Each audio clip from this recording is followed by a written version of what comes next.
welcome back once again to the Tetracast. This is RPG Site's weekly podcast where we get the site staff together to talk about our favorite genre of video games.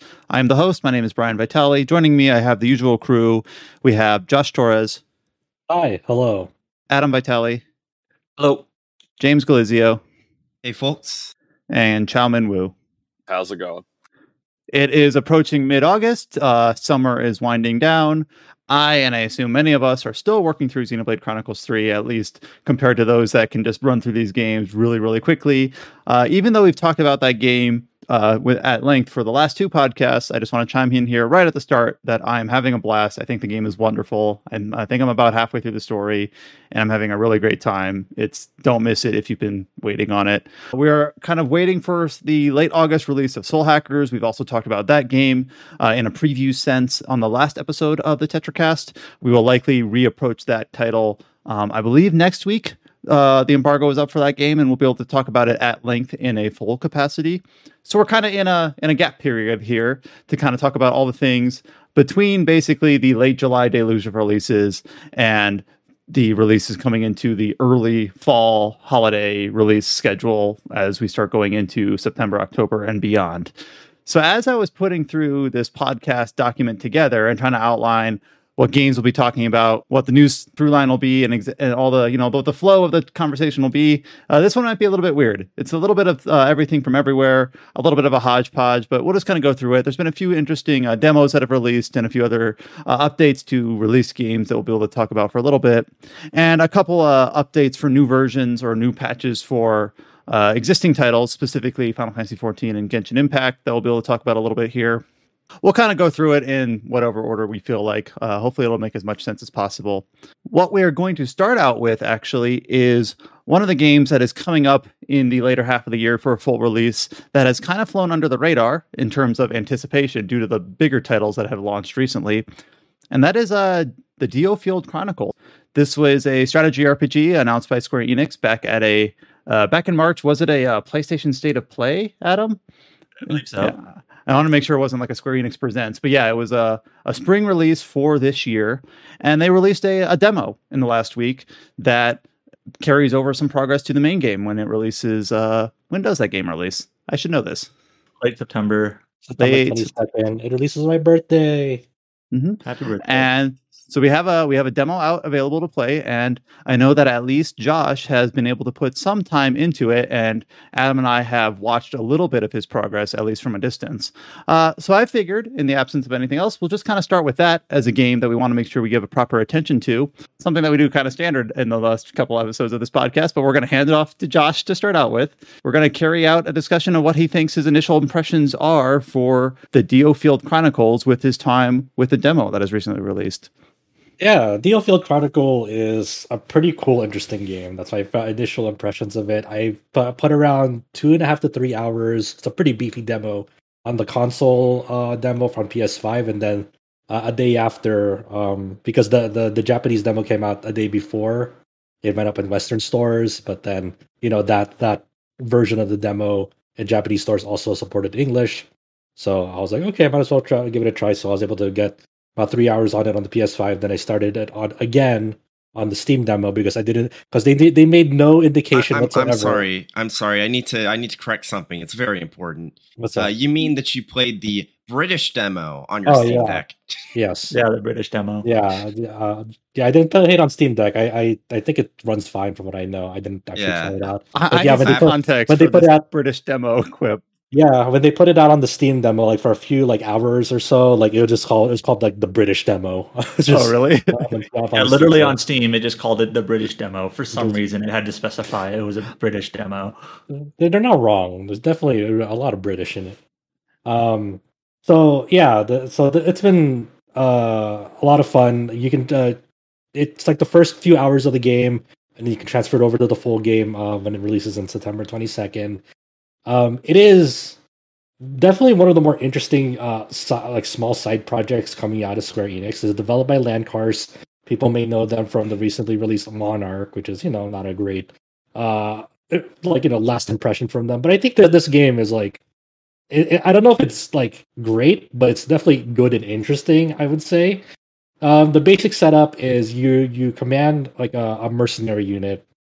They have the three main characters like Andreas, Fredret, and Isolair, and you see like a brief cutscene before like you get to the main menu, like at their childhood, like one of their childhood friends was slain, and like to carry on his will, they set off and like try to like make a name for themselves in this mercenary unit. So the tutorial stage has you like basically rescuing like this assistant to a lord, and then after you do that mission, you're kind of employed in under that lord's domain as a mercenary unit. Um, and like the world setup is basically very basic. Hey, there's like this evil empire like that's surrounding like your land mass. So like I forgot what the name of the empire was, but they have like this like treaty with like another alliance, and so they're kind of like trying to invade your like island of sorts. It's kind think of it like this island is called DioField, and it's under the I forgot the name of the Alarain or whatever nation. And what I think of it is like how Europe looks at the United Kingdom, like geographically. Like DioField is like the UK, and then the Empire is like mainland Europe. Um, so the obviously the Empire wants to go invade DioField for their natural resource of jade and all that. The basic I will say that setup. this is kind of, from what I saw you playing in this game, and I'm sure you'll get into the UI and the gameplay aspects and like the characters later. So I don't want to supersede that. But Yeah. the premise that you have just laid out, like my eyes are almost glazing over a little bit in terms of like how archetypal it is. Like, it's a neutral small kingdom butting up against a giant empire that has a natural resource that is desirable to them. You're not small, but you're definitely like, sizable. Like you kind of have you do have like the land mass to go up against this empire, but it's just like it's your stereotypical type of story like that. And it's funny because like in this land of DioField, you have like very big landmarks like Southfield and Westfield and Northfield. It's like cool, so so like the highlight here is the battle system for sure. You kind of have this isometric board. It reminds me of like old Western RPGs like Baldur's Gate and so forth. It's almost like real time with pause. So and the environments remind me of Fantasia in the way they kind of do a diorama style as well. So they're very like isolated, but like big enough to like kind of like get a good like 4 to 5 minutes out of like that mission. And it's like a lot of that time is like making strategical moves. So like in real time when you're moving, it's like about 4 to 5 minutes. But when you factor in all like the pausing and like strategical moving, like it'll go beyond that. So at the start, everything is in real time. You move your units sort of like an RTS, where like you can up to 4 people can be deployed, and then you can choose all of them at once, or one of them at one at a time, or groups of them. And you kind of I just kind of want to stop you right there because like the fact that you only deploy 4, just that's kind of a different scale than what whenever I hear like strategy RPG or specifically strategy RPG from a Japanese developer, I tend to think a grid-based turn-based game. So it's already different in the fact that it's more of a real time with pause. But then also the fact that you only deploy 4 people, so the scale seems like it's slightly different. Usually I'm used to like, you deploy 6, 7, 8 people, and typically in games like this. I think the only ever tactical RPG I remember from not even recent memory at this point, it's been quite a bit. It kind of reminds me of a game that Nisa published called Natural Doctrine. If anyone remembers I remember that. Yeah, it reminds me of old Growlancer games and Lord of Vermilion like style, and the character artist from the Lord of Vermilion series is also working on this. So it definitely pulls its inspirations from like way lesser known RPG properties. This is not a Final Fantasy Tactics club. No, it's not. It's not your Final Fantasy Tactics. It's not your Persona. It's nothing like that. It's very much. It's like to people like going into it, this will feel novel, but it's like, this style has been done before, but not quite in a way that the way DioField presents itself. So it's very neat and like something feels fresh. So like, yeah, you're kind of going through a stage with these four characters, and then the stage could be like at the very beginning. It's like, hey, there's like we need to launch like a stealthy, like small assault on this bandit camp. Like we'll go around their base camp to not face them head on, and then kind of like assassinate like the leader of them, so to disperse.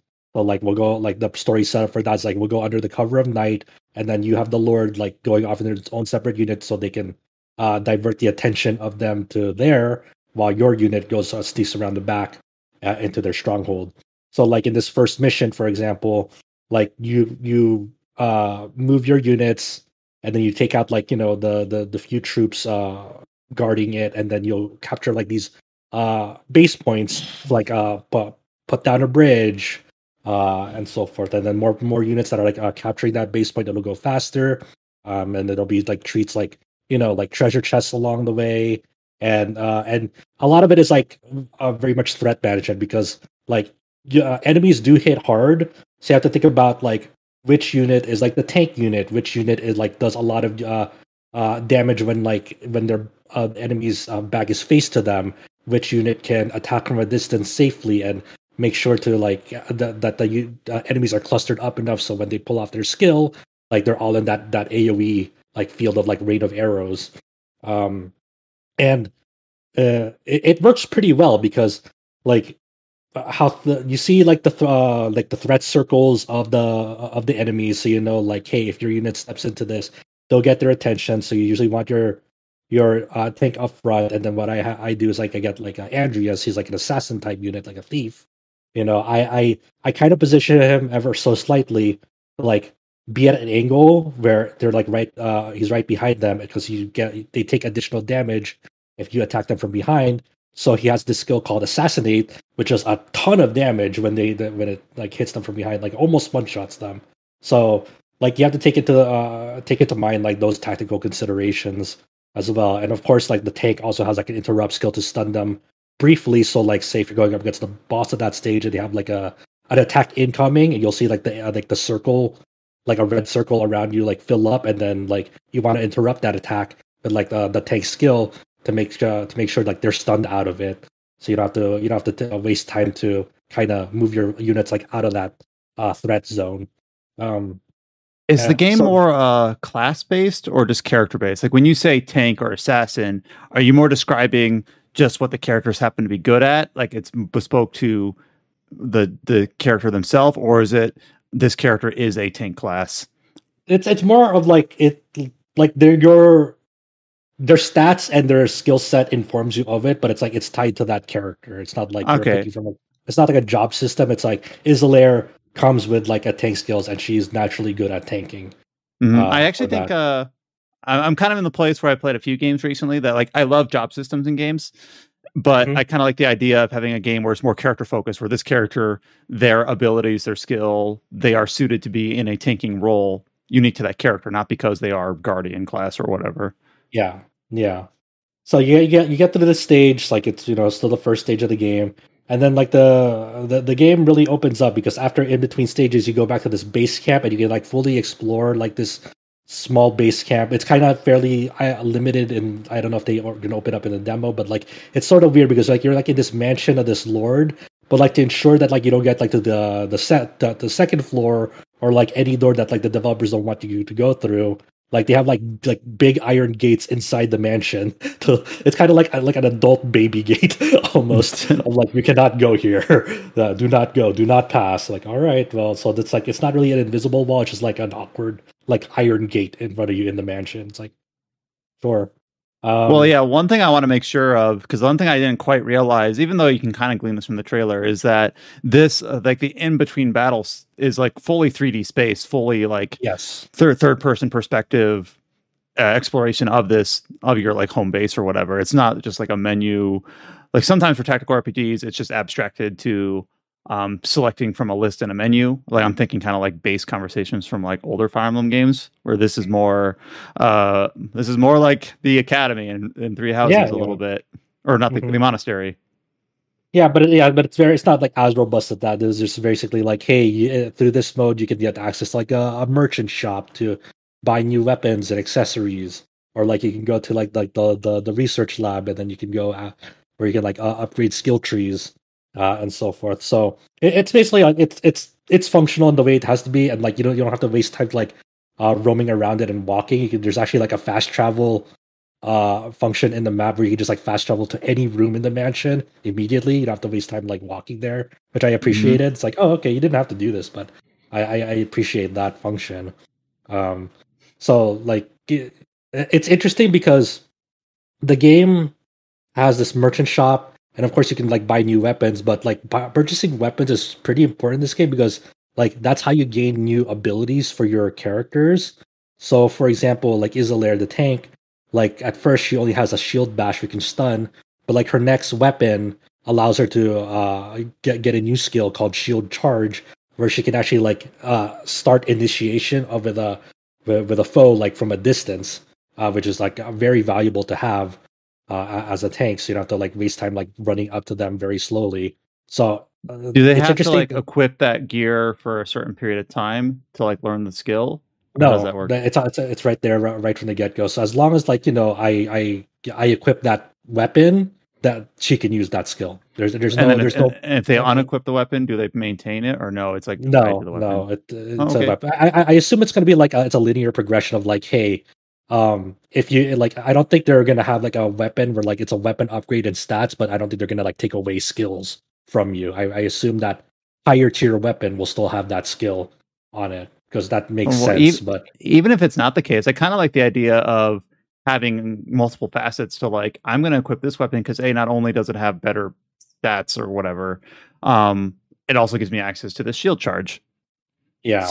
So maybe it'll be completely linear, but I actually might appreciate if it's not like, oh, this weapon's stronger, that'd be cool. But if it branches in some way, oh, this weapon's stronger, but I no longer have access to shield bash, which is more important to me. And there's like other systems along with that. So like aside from the weapon, your characters can equip up to 2 accessories. It kind of threw me off at first because everyone has boots at first. I'm like, where's the armor slot? It's like, no, boots are count as an accessory. You don't have to wear boots, if you don't want to, because like boots is an accessory. You can wear like a necklace and a wristband or whatever. So it's just a weapon and 2 accessories. Yes, there's one weapon, 2 accessories. But accessories can look like armor, like boots. Yes, can look like boots. They can look like necklaces. They can look like whatever. So there's not necessarily armor, but each accessory like has its own like stat gains. Like one made like a necklace might give you more HP, or a wrist bracelet might give you more MP, or another thing might give you more attack, more defense, etc. So it's kind of like just minor tweaking on like your passive stats on your units for the accessories. Other than that, you have a character like abilities, not abilities. It's called like, I'm trying to remember what the term was in the game, but you basically have like these not the skill tree, but the other thing for characters is like a character tree where like you can like fine tune their like stats like attack speed, or like critical hit chance, or luck. I forgot what the exact term was in the game, but there's like another thing to upgrade your characters, and it's like character specific. So like the archer is Scarian. So they're like kind of like talents or traits or something. Yeah, I think it's talents. Yeah. Like Ascarian will have like nodes for like, hey, I can upgrade my luck and my critical hit chance and like and my auto attack damage, while your Fredret might have something like, for my talent tree, I can upgrade my HP and like how much health is restored like every time like a source of healing is coming to me, whether it's a spell or it's a potion, and so forth. And then like now that I mention it, like you can't really stock up on items per battle as well. You can only have up to 2 consumable items with you when you deploy for a mission, whether it's like 2 HP potions or like an HP potion and like an MP potion. But it's like it's like fairly limited as well. And once you consume it, you have to buy more potions or more of that potion from the shop. So it's not like unlimited healing or something that restores in between battles, it's like you have to really think about resource management when it comes to like using an item. It's like, okay, if I use this item, I'll no longer be able to use it, and I have to go purchase another one. So it's fairly restrictive in that way of making you like pushing you to think about, okay, is there a better way to go about? But also by limiting how many they use per battle. Sometimes some strategy games, you end up like with like later in the game, the economy ends up being not quite so balanced. So you're just like, I have 99 whatever of these, and I just can spam these whenever I need them. So the fact that you have to, spend your whatever gold resource on them, but then on top of that, you're limited to a handful of use. I kind of like that in principle. Yeah. And also, so you have the talent trees. I forgot to mention also in battle, like you collect these crystal fragments that like fills up a circular bar at the lower right corner, and like there's like 3 like nodes on it that you can like gradually fill up as you complete the circle. But like anytime one of those like nodes are filled up, like you can like use like a I think I forgot what it's called, like a magicite stone or something like that. And like for the demo, like you have access to Bahamut right away, so you can use those charges like summon Bahamut and like do massive AoE damage. Right, like once you have access to it, and it's like that's pretty funny because like I don't think there's like really a big story like explanation of like why you can just like summon Bahamut. It's just like, oh, you can do it, yeah, sure. I guess I need to ask then: is the demo at the outset of the story, or is it kind of like in media res? What do you mean? Like, does the demo look like it's chapter 1 of the DioField Chronicle, or is it like a few chapters in? Well, progress carries over, right? So it has to be the beginning. Oh, yeah, that's a good point. Yeah, okay. I was wondering maybe it's like, oh, like this is just happens to take place when Bahamut's already been introduced or something. No. It's just Bahamut's with you. It's like, okay, thanks, Bahamut. All right. So yeah, and after the first proper mission, you also unlock skill trees, and the skill trees are really interesting because you have like these 4 like roles. You have like the combat person who's really good at DPS, tank who's really good at obviously tanking and defense, the cavalier which is really good at like mobility and like just general movement, and then you have like the magicer, and then you get that character at the second mission. But there's ways to like kind of specialize into certain things, so you can get like formation skills from the skill tree, so you can get like another source of skills from there. But that's not the primary thing it's there. So like at the first node in the defender tree, you get like a formation skill called like field something, and then you basically enhance your defense, and also you provoke nearby enemies.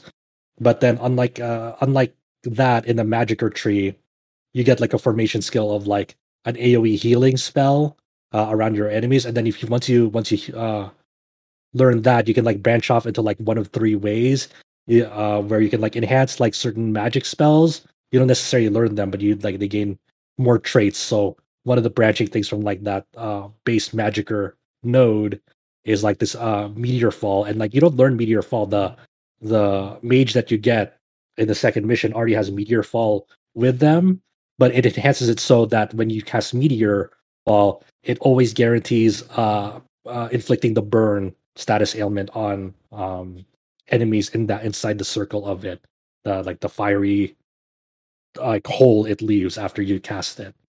So that like it, and then there's other ones where like you can decrease the cost of like EP don't cost. That's the MP in the game. It's EP. So it's just other ways you can like modify like your play style, and like I really appreciate that like in each like aspect of the skill tree, even for like nodes that are far off and you can't like learn them right away, you still get like a little mini gameplay clip that shows like, hey, this is what it looks like, this is what the skill looks like, or this is like what the effect is on that skill. So one of the nodes in the magicer tree is like, if you cast a healing spell on a unit, it'll also heal their status ailments along with them, and then you can like see that in the mini gameplay clip. I'm very glad that these skills are they change the ability in like a meaningful way. Like the meteor fall leaves a burning field, or healing also heals ailments. Because sometimes some games they do where it's like does 5% more damage or has 10% extra Yeah. crit chance, where like sure those can be useful and meaningful and you can build craft around them, but they're just less interesting. Where like, Yeah. I do 25 damage instead of 22 because I get an extra 10%. Or so the fact that it's like, all right, now I can do this meteor fall and inflict a debuff as well. It just seems a little bit more interesting on its face that it modifies the skills in those ways. And like you feel it in the battle too, like it makes a meaningful difference when you're out there. It's like, okay, thank God I have this, because now I won't have to like babysit these units in like after casting it, because they'll just die on their own from the burn damage. Like I can always rely on that. There were some points like since we're on the skill tree, like this like the English localization of this game is like it's fairly okay for the most part, but there are like some weird things that stand out, like the status effect that you would notice like haste in the West, like they've localized that as like rapidity in the game. And that's because you downloaded the British demo. Yeah, obviously that's Apparently. what they call haste in rapidity. Britain. Yeah, rapidity. That makes me think it must have to do something with like how often like they can act or something. Maybe like yeah, it's like kinda, why rapidity and not like haste or agility or something, or quickness or swiftness or it's something. Yeah. Yeah, and for the most part, like I was kind of surprised that like the English voice acting like holds up for the most part. Like I didn't hate it, though. It is fairly inconsistent. Like there'll be times where like kind of the delivery is sort of off, or like awkward like pauses in like the dialogue. But like the delivery of the voice lines themselves is fairly okay. Like I'm not gonna like praise it for like being amazing, but like it's better than what I was expecting, and it and because a lot of it's like it's British voice acting, and there's a certain like flavor, like a unique flavor of it too, and like they certainly like have like some British terms that are like taking the mick, and it's like all right. So it's kind of weird because like normally I like kind of British English voice acting because it usually is a breath of fresh air, but now it's like, well, we got Xenoblade, we got DioField, Final Fantasy 16 it seems like it's going that way too. So it's like, all right, not quite so much a breath of fresh air anymore, is it?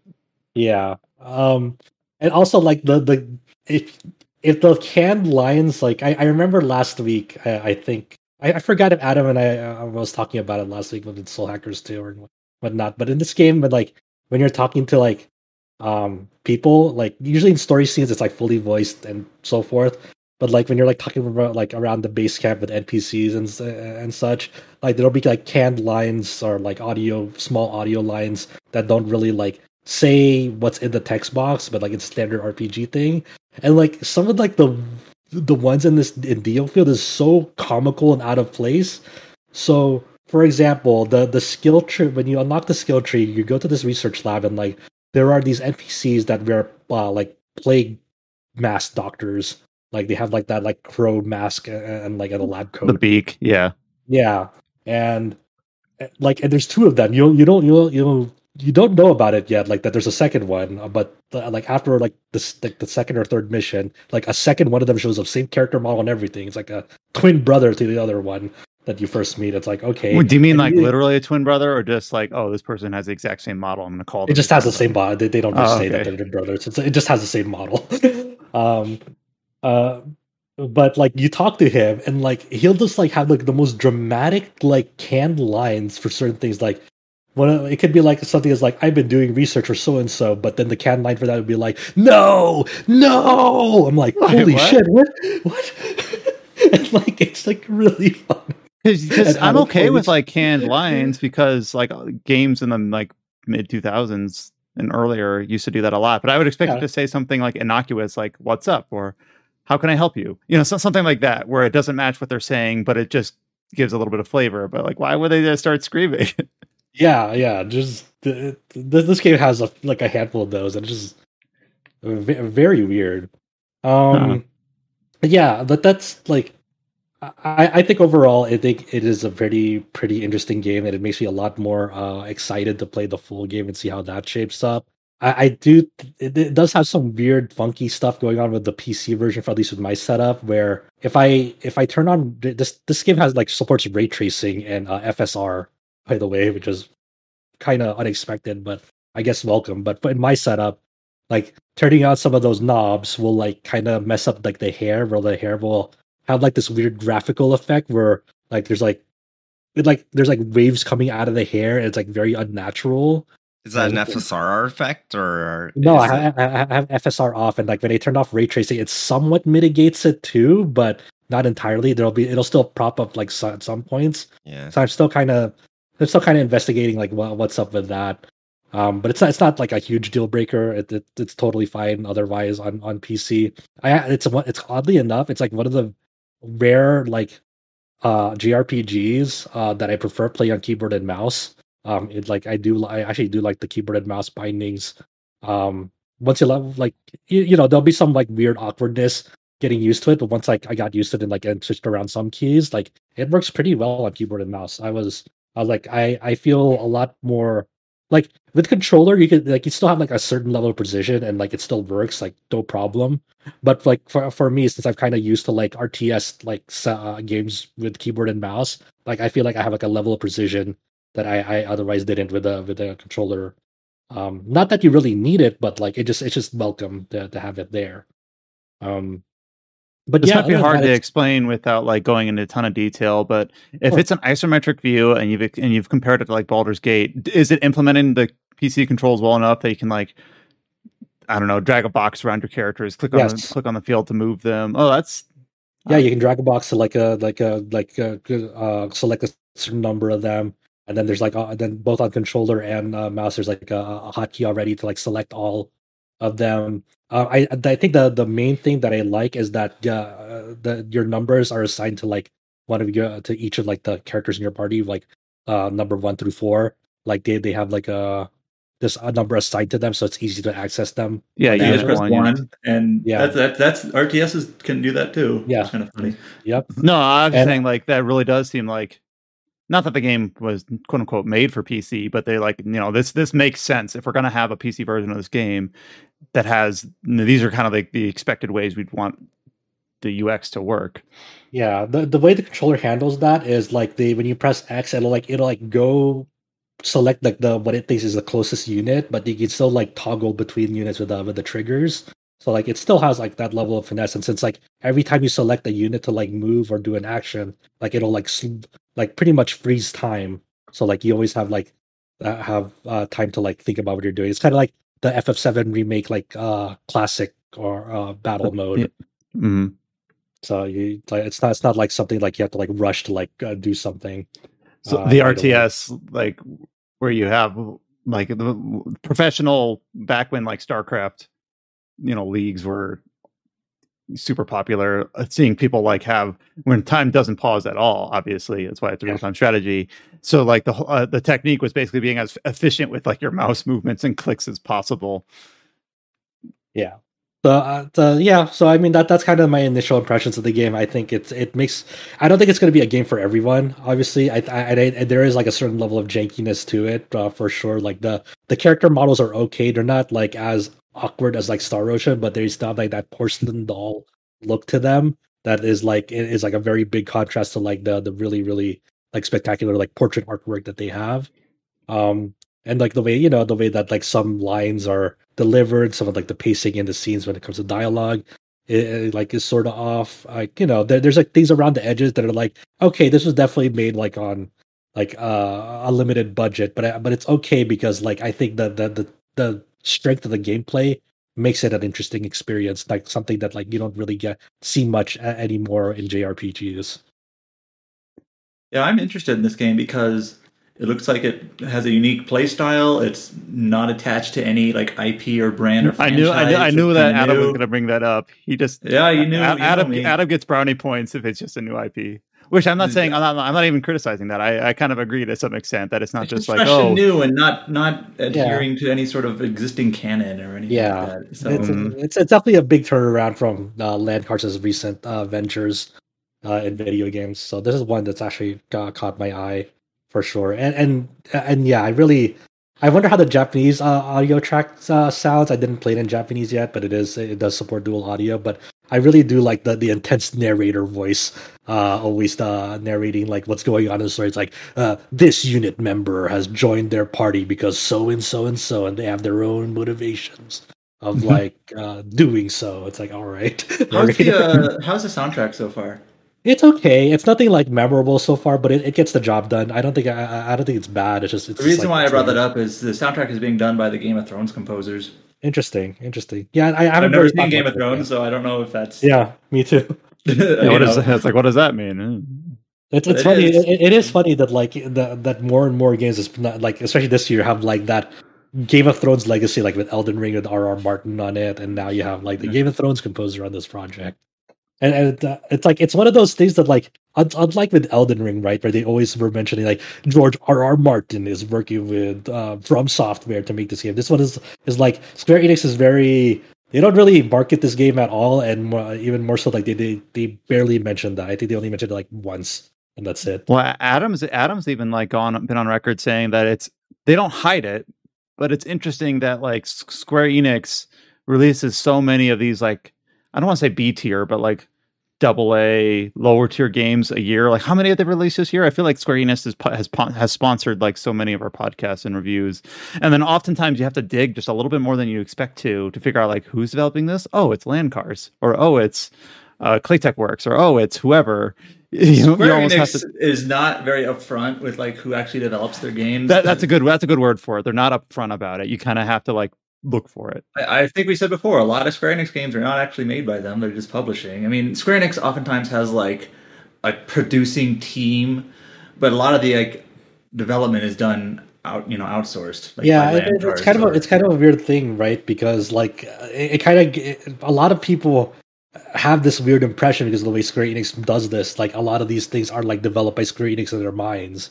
It's like, wow, Square Enix is like handling so many things at once. How are they keeping up with all this development? It's like that's not really the case, but I don't like blame Live you for Alive thinking was who developed Live Alive? It wasn't Square Enix. Historia?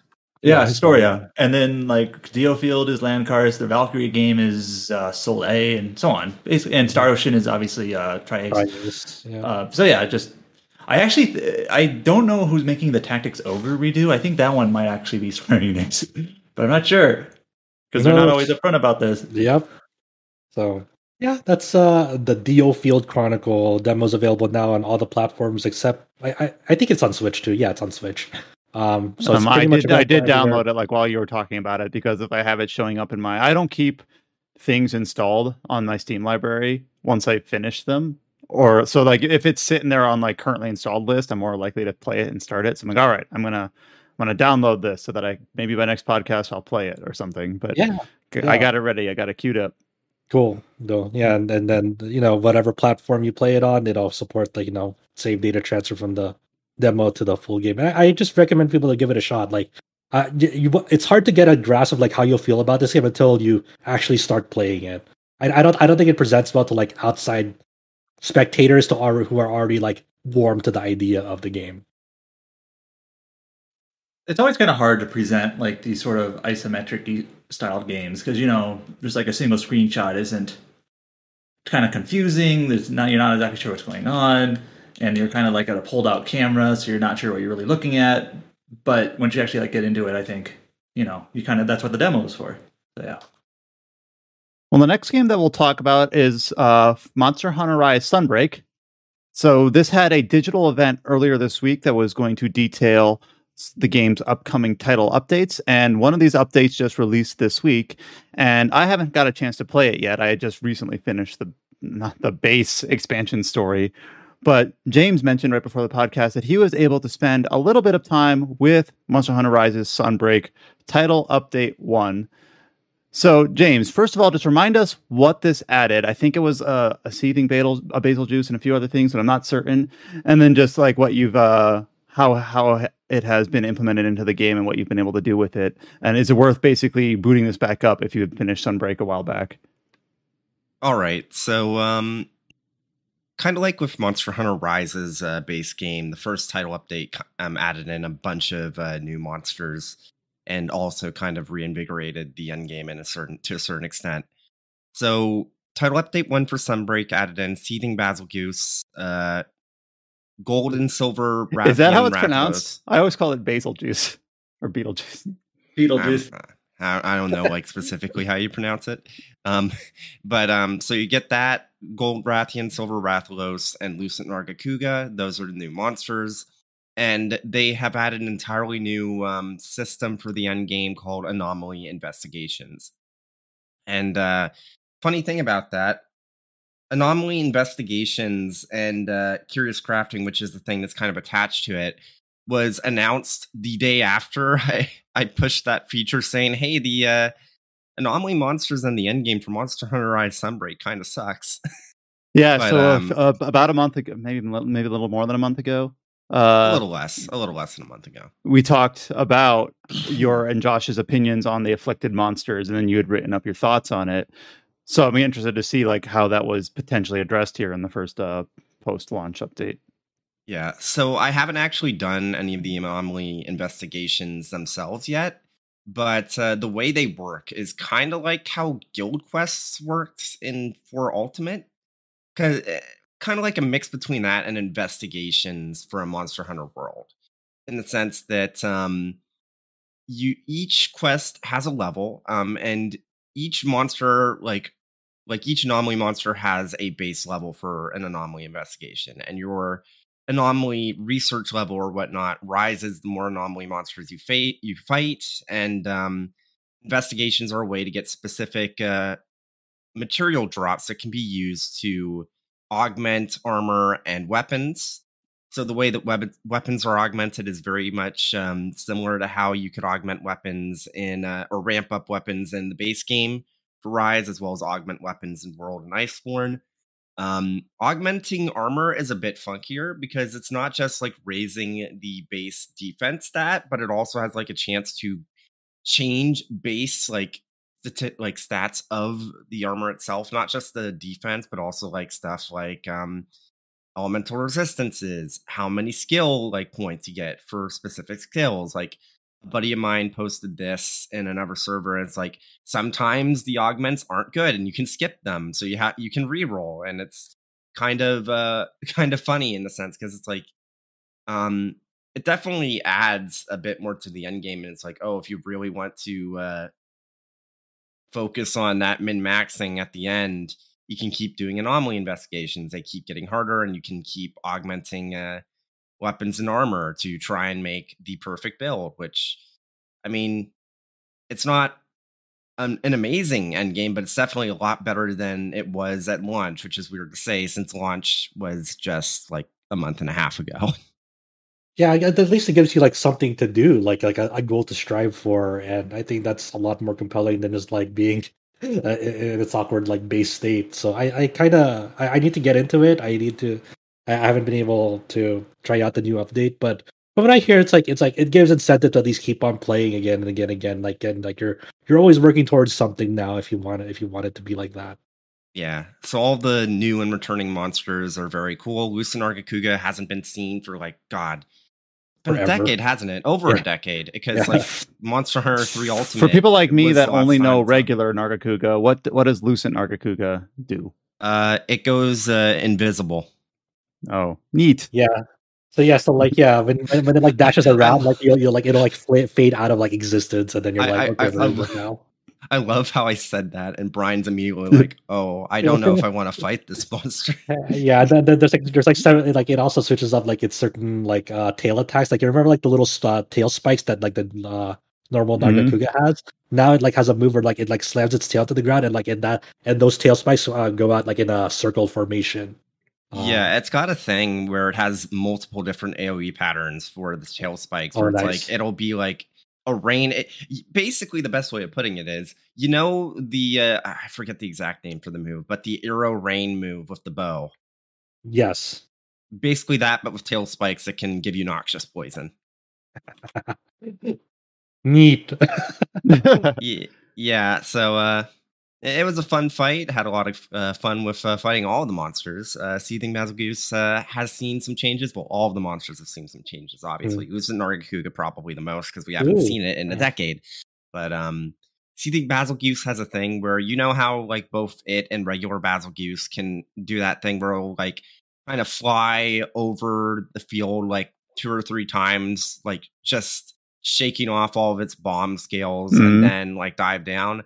It can do that, but it can also have a chance of doing it a bit closer to the ground. So while it's like throwing them down, it'll also just like bring its tail down and like slam it down as it's like flying over to cause an explosion that way too. So if you're not if you're not being wary for it or like looking out for it, you'll get hit by that and it deals a lot of damage. Since normally you can wait for them, like, okay, as long as I stay away, I'm fine because he hasn't died yet. But now he's just gonna like just ambush you with the tail slam on the way. I think it was funny when they were showing off the digital events. I was able to catch that. Like one of the quote unquote new features was you can now fight 2 monsters at once, and I'm like, that's really funny. That has to be like a feature now for Monster Hunter. Well, I don't think it was. I don't think they put it the right way. It's not that it's like, oh, you can fight 2 monsters in one. I mean, obviously you can. It's more like here's some super powerful monsters that have not been available to fight outside of just on their own. And we're going to have event quests where you can fight multiple of them at the same time. Like there's going to be an event quest for you to fight both Gold Rathian and Silver Rathalos at the same time.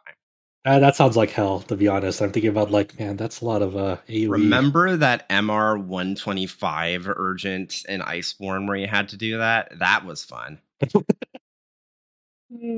So, there's gonna be some spice and some sauce coming to Sunbreak. Yeah, imagine on its having own, to I fight don't know. 2 Lucent Nargacugas at the same time.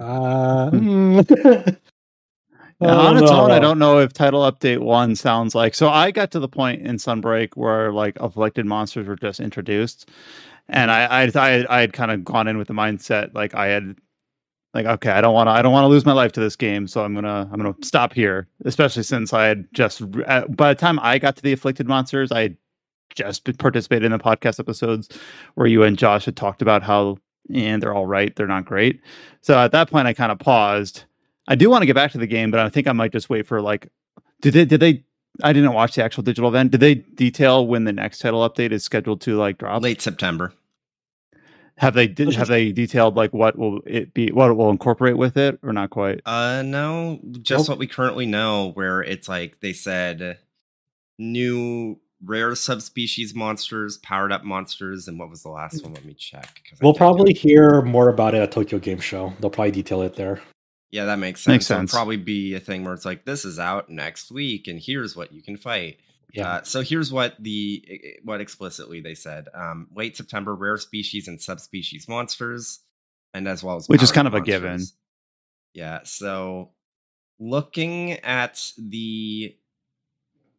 what they're showing, it seems like we're probably going to see a subspecies for what's the name of the one frontier monster they added to Espinus. Espinus, yeah, we're probably getting an Espinus subspecies because you can see it in the tower, and it's gonna be one of those. I'm not sure if I'm excited for that, knowing Frontier. Yeah, like the Frontier is like one of those. It's like, okay, there's a certain point. Don't add any more monsters after there's a certain point in Frontier. Yeah, the early Frontier monsters, all right, we're good. Anything like later ones, like. But yeah, Tokyo Game Show is probably like the next big event. We'll like hear a lot of updates from like Japanese games. So like that'll be going for September 15th to September 18th. So almost like just a month away, pretty much.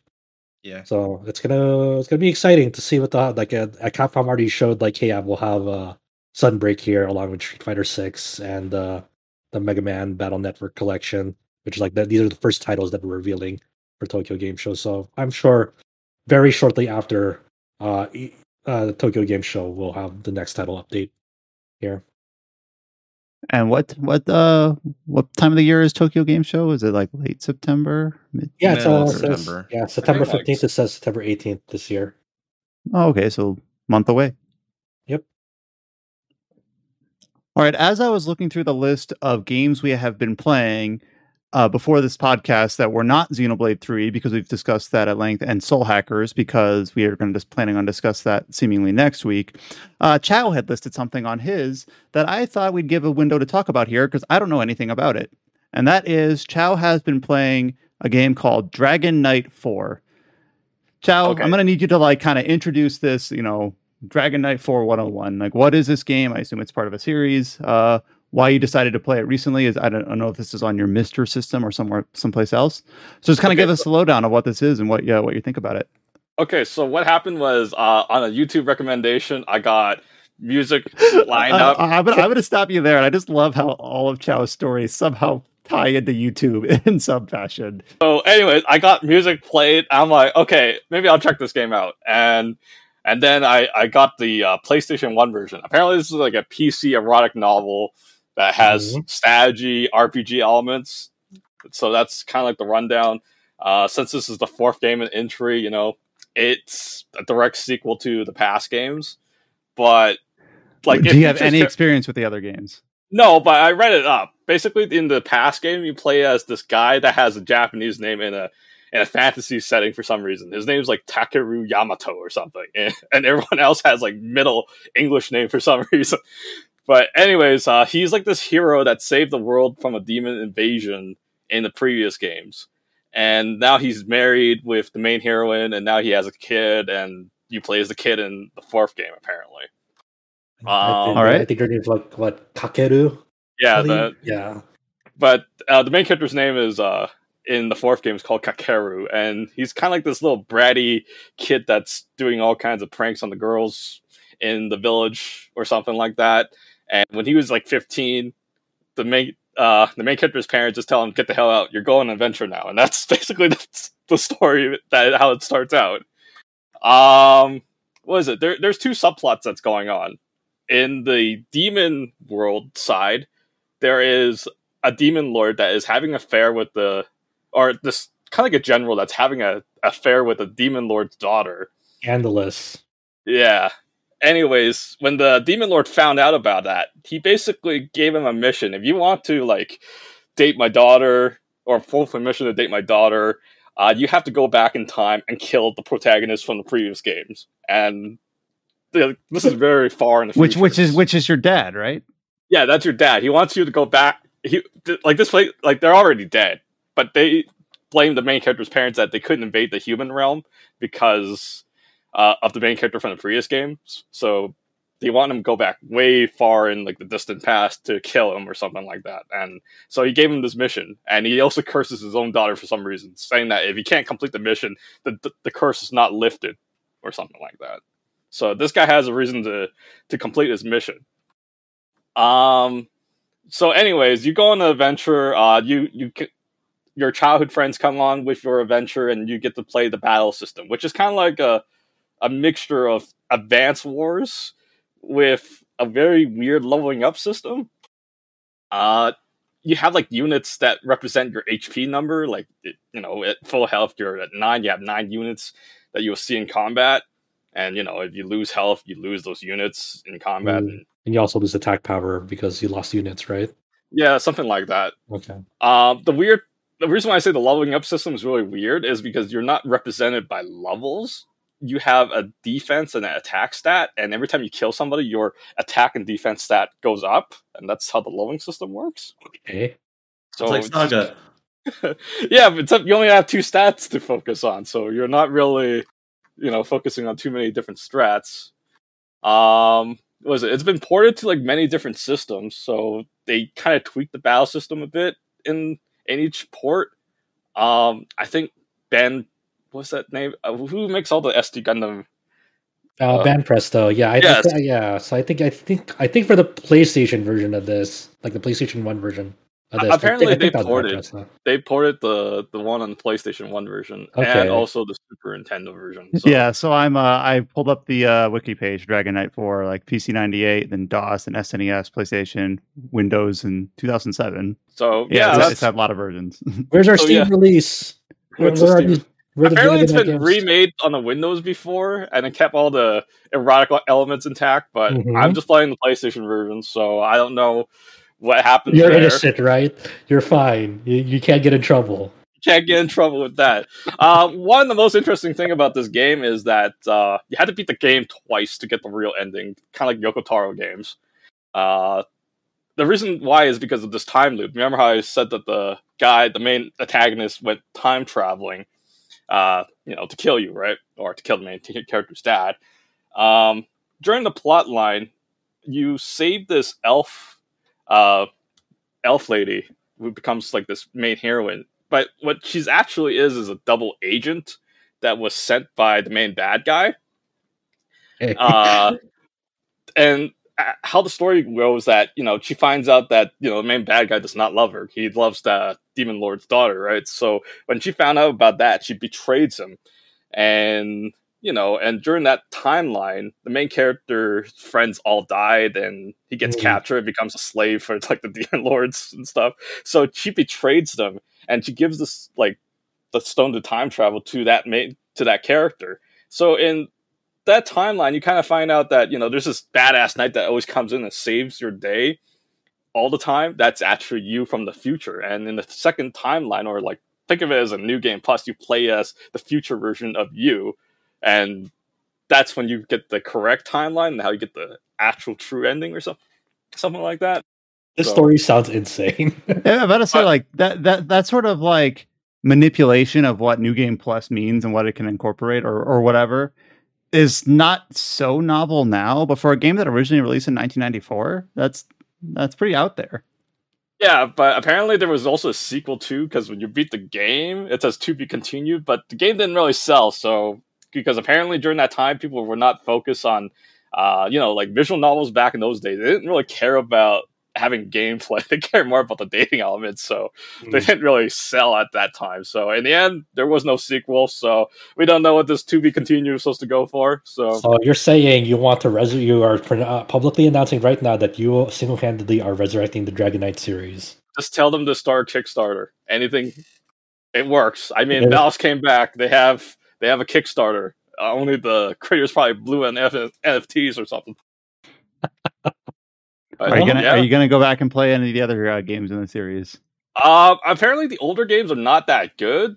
They were, how it was designed, they were kind of like SMT games. They're like first person dungeons, and every time you encounter an enemy, it has like like the enemies that you'll see them in front of you with like 6 action commands that are laid horizontally, like a SMT game, like a classic SMT game. So that's what the old games look like, but I would never touch it. Like Persona 3? No, it's not like Persona 3. I'm being silly. I'm being dumb. But it's like a first-person view, Probably know what I'm referring to. And those games, I say they're unplayable. I can't play those kind of games. They're too ancient, I would call it. Oh, the archaic argument. Yeah. Sometimes that ends up just being unfortunately true. So you're just like 1994 is my cutoff. Anything before that is just too old. No, I can't get into like those first person dungeons from those ancient times. No, I mean, speaking of which, I was born in ancient times. Can you not like play like old Wizardry games or anything? It's just too much. My experience with Wizardry is that you die in the first couple minutes. It's like, what the fuck is this? Yep, and then you have to go fucking read like a fucking encyclopedia of like, okay, what the fuck did I do wrong? It's like, oh, you're stupid. You decided to like take a step in the wrong direction. You fool. Like, oh. You didn't actually have your party spec like this for this part in the first 5 minutes of the game. You fool. And what was it? Like one of the games, there was like a puzzle you had to solve, and you had to like draw like a star or something with the maps. Yeah, probably. Yeah. Trying to figure that out in first person mode is like good luck. Yeah, that's it for this thing. I mean, maybe we might see a Kickstarter in the future. Who knows? If you are listening to this right now and you are one of the chosen few who have played Dragon Knight 4 in your lifetime, let us know. What do you think? Who knew that Dragon Knight 4 would get time on a video game podcast in 2022? Yeah, this is what you provide to the world. This is your calling. Okay. And then the last game that we have listed here is a game that we did talk about, had a recent release on previous episodes of the podcast, and that is a game that's been in the news for a few different reasons. Tower of Fantasy. Have we had anyone go hands-on on this game before this week? Or is this the first time? No, I think it's the first time. We were offered it, but no one wanted to take it up. Oh, I see. Being honest. Yeah. And I was like, and then when finally released, I was like, okay, some friends might be giving this a shot, so I guess I'll give it a shot for like briefly. So I played it for like several hours. I'll be upfront and say I played for several hours, and the next day, and I was thinking about booting it up again. I was like, I'll just uninstall it instead because I don't want to play this game. So you have it uninstalled right now? I have it uninstalled right now. I only gave it a shot for that one night. I have never installed this game. That's crazy. You have so much in common. How was your 1 day experience with Tower of Fantasy? So Tower of Fantasy, people rightfully they look at this game and they're like, "Hey, they're just knocking off Genshin Impact," and like they're probably you're pretty right in doing this, right? Because I'm sure like the concept of this game, like I don't think it really would have formed without Genshin Impact for sure. Because I remember when Genshin Impact when it first released, like the trailers coming out for it. Remember the whole Breath of the Wild debacle? It's like this game is just a Breath of the Wild spin-off, and the way they marketed it definitely wanted you to evoke those feelings. But when you actually played Genshin, it's pretty different from Breath of the Wild. But Tower of Fantasy I had almost forgotten about the whole hoopla about this publisher or this developer MiHoYo. Who the hell are they? They're stealing from Nintendo. This is just a Breath of the Wild knockoff. I mean, And then, their you know, Honkai Impact has stolen animations from Nier Automata. So yeah. I mean, MiHoYo MiHoYo is like not like completely innocent as well. Like they do like take ideas and make it their own. Like with Honkai, you do have like some Nier Automata animations. You do have like the witch time mechanic from Bayonetta in there. So like they definitely take ideas that have been presented in other games to kind of try to make it their own. Tower of Fantasy is I know Level Infinite is publishing it. I forgot who's developing it off the top of my head. Hata Studio. Yes, and then this is like an actual like true MMORPG. It's not like Genshin where it's like it's mostly a single player game with like a little bit of multiplayer aspects to it. This one's like there's a shared world where like you can see people like roaming around when you're like doing quests and so forth. So the like as any MMO launch, this was like a freaking hot mess when it came to the server situation. I was able to like get into one pretty quickly and like made my character. The character creation is actually pretty robust in this game. Like I'll praise it for like its character creation. Like there's a lot of like options for both male and female character in it, and especially like hairstyles uh, and so forth. So like that's pretty cool. You go into it and it has like that whole sort of a similar Genshin setup where there's like these two characters. You don't know they're siblings. They look like siblings, but they're running away from this thing. And then like at this big moment in the cutscene, you choose like do you pick the male or the female character on this, sort of like in Genshin. And then you pick one, and then you go to this tutorial section, and then shortly after you can like adopt like your character creation settings out of this one, because like at the end of this like initial section, like your character basically like is like in a I don't know if it's like a life threatening situation or whatever, but like they get their memory wiped. So yeah, you have like an amnesia main character. They're not completely silent. They actually do have voice lines with the other NPCs that they interact with. But you start like in this like sort of like small village, and it's like it's kind of the best way I could say the best way I could describe it is like it's kind of like a sci-fi themed Genshin. There's a lot more sci-fi elements in it, while Genshin leans more to the fantasy aspect of things. So you're going through all these tutorials. You get like your character preset appearances onto your main character, and it's like Genshin is very much about deliberate, like yet slow movement, while Tower of Fantasy is sort of like we wanna we want to like one up Genshin like in its movement and combat mechanics. And I do agree that like Tower of Fantasy does have like more interesting movement and combat mechanics going on than Genshin. But I think like the actual world itself is a lot more less interesting to explore than Genshin, which is like a big part of like like the allure of these games for me. So like this one's weird. So in this game, you get like a jetpack very early on, and the jetpack you can use it like jump up very high there, and then you glide with it. And it consumes like a its own like your stamina meter as you're gliding through the air. And you do take fall damage. You have to make sure. Man, that, I can't believe they're taking inspiration from Elex of all things. yeah, that's it. They copied Elex. Can't believe it. Totally, Elex invented jetpacks.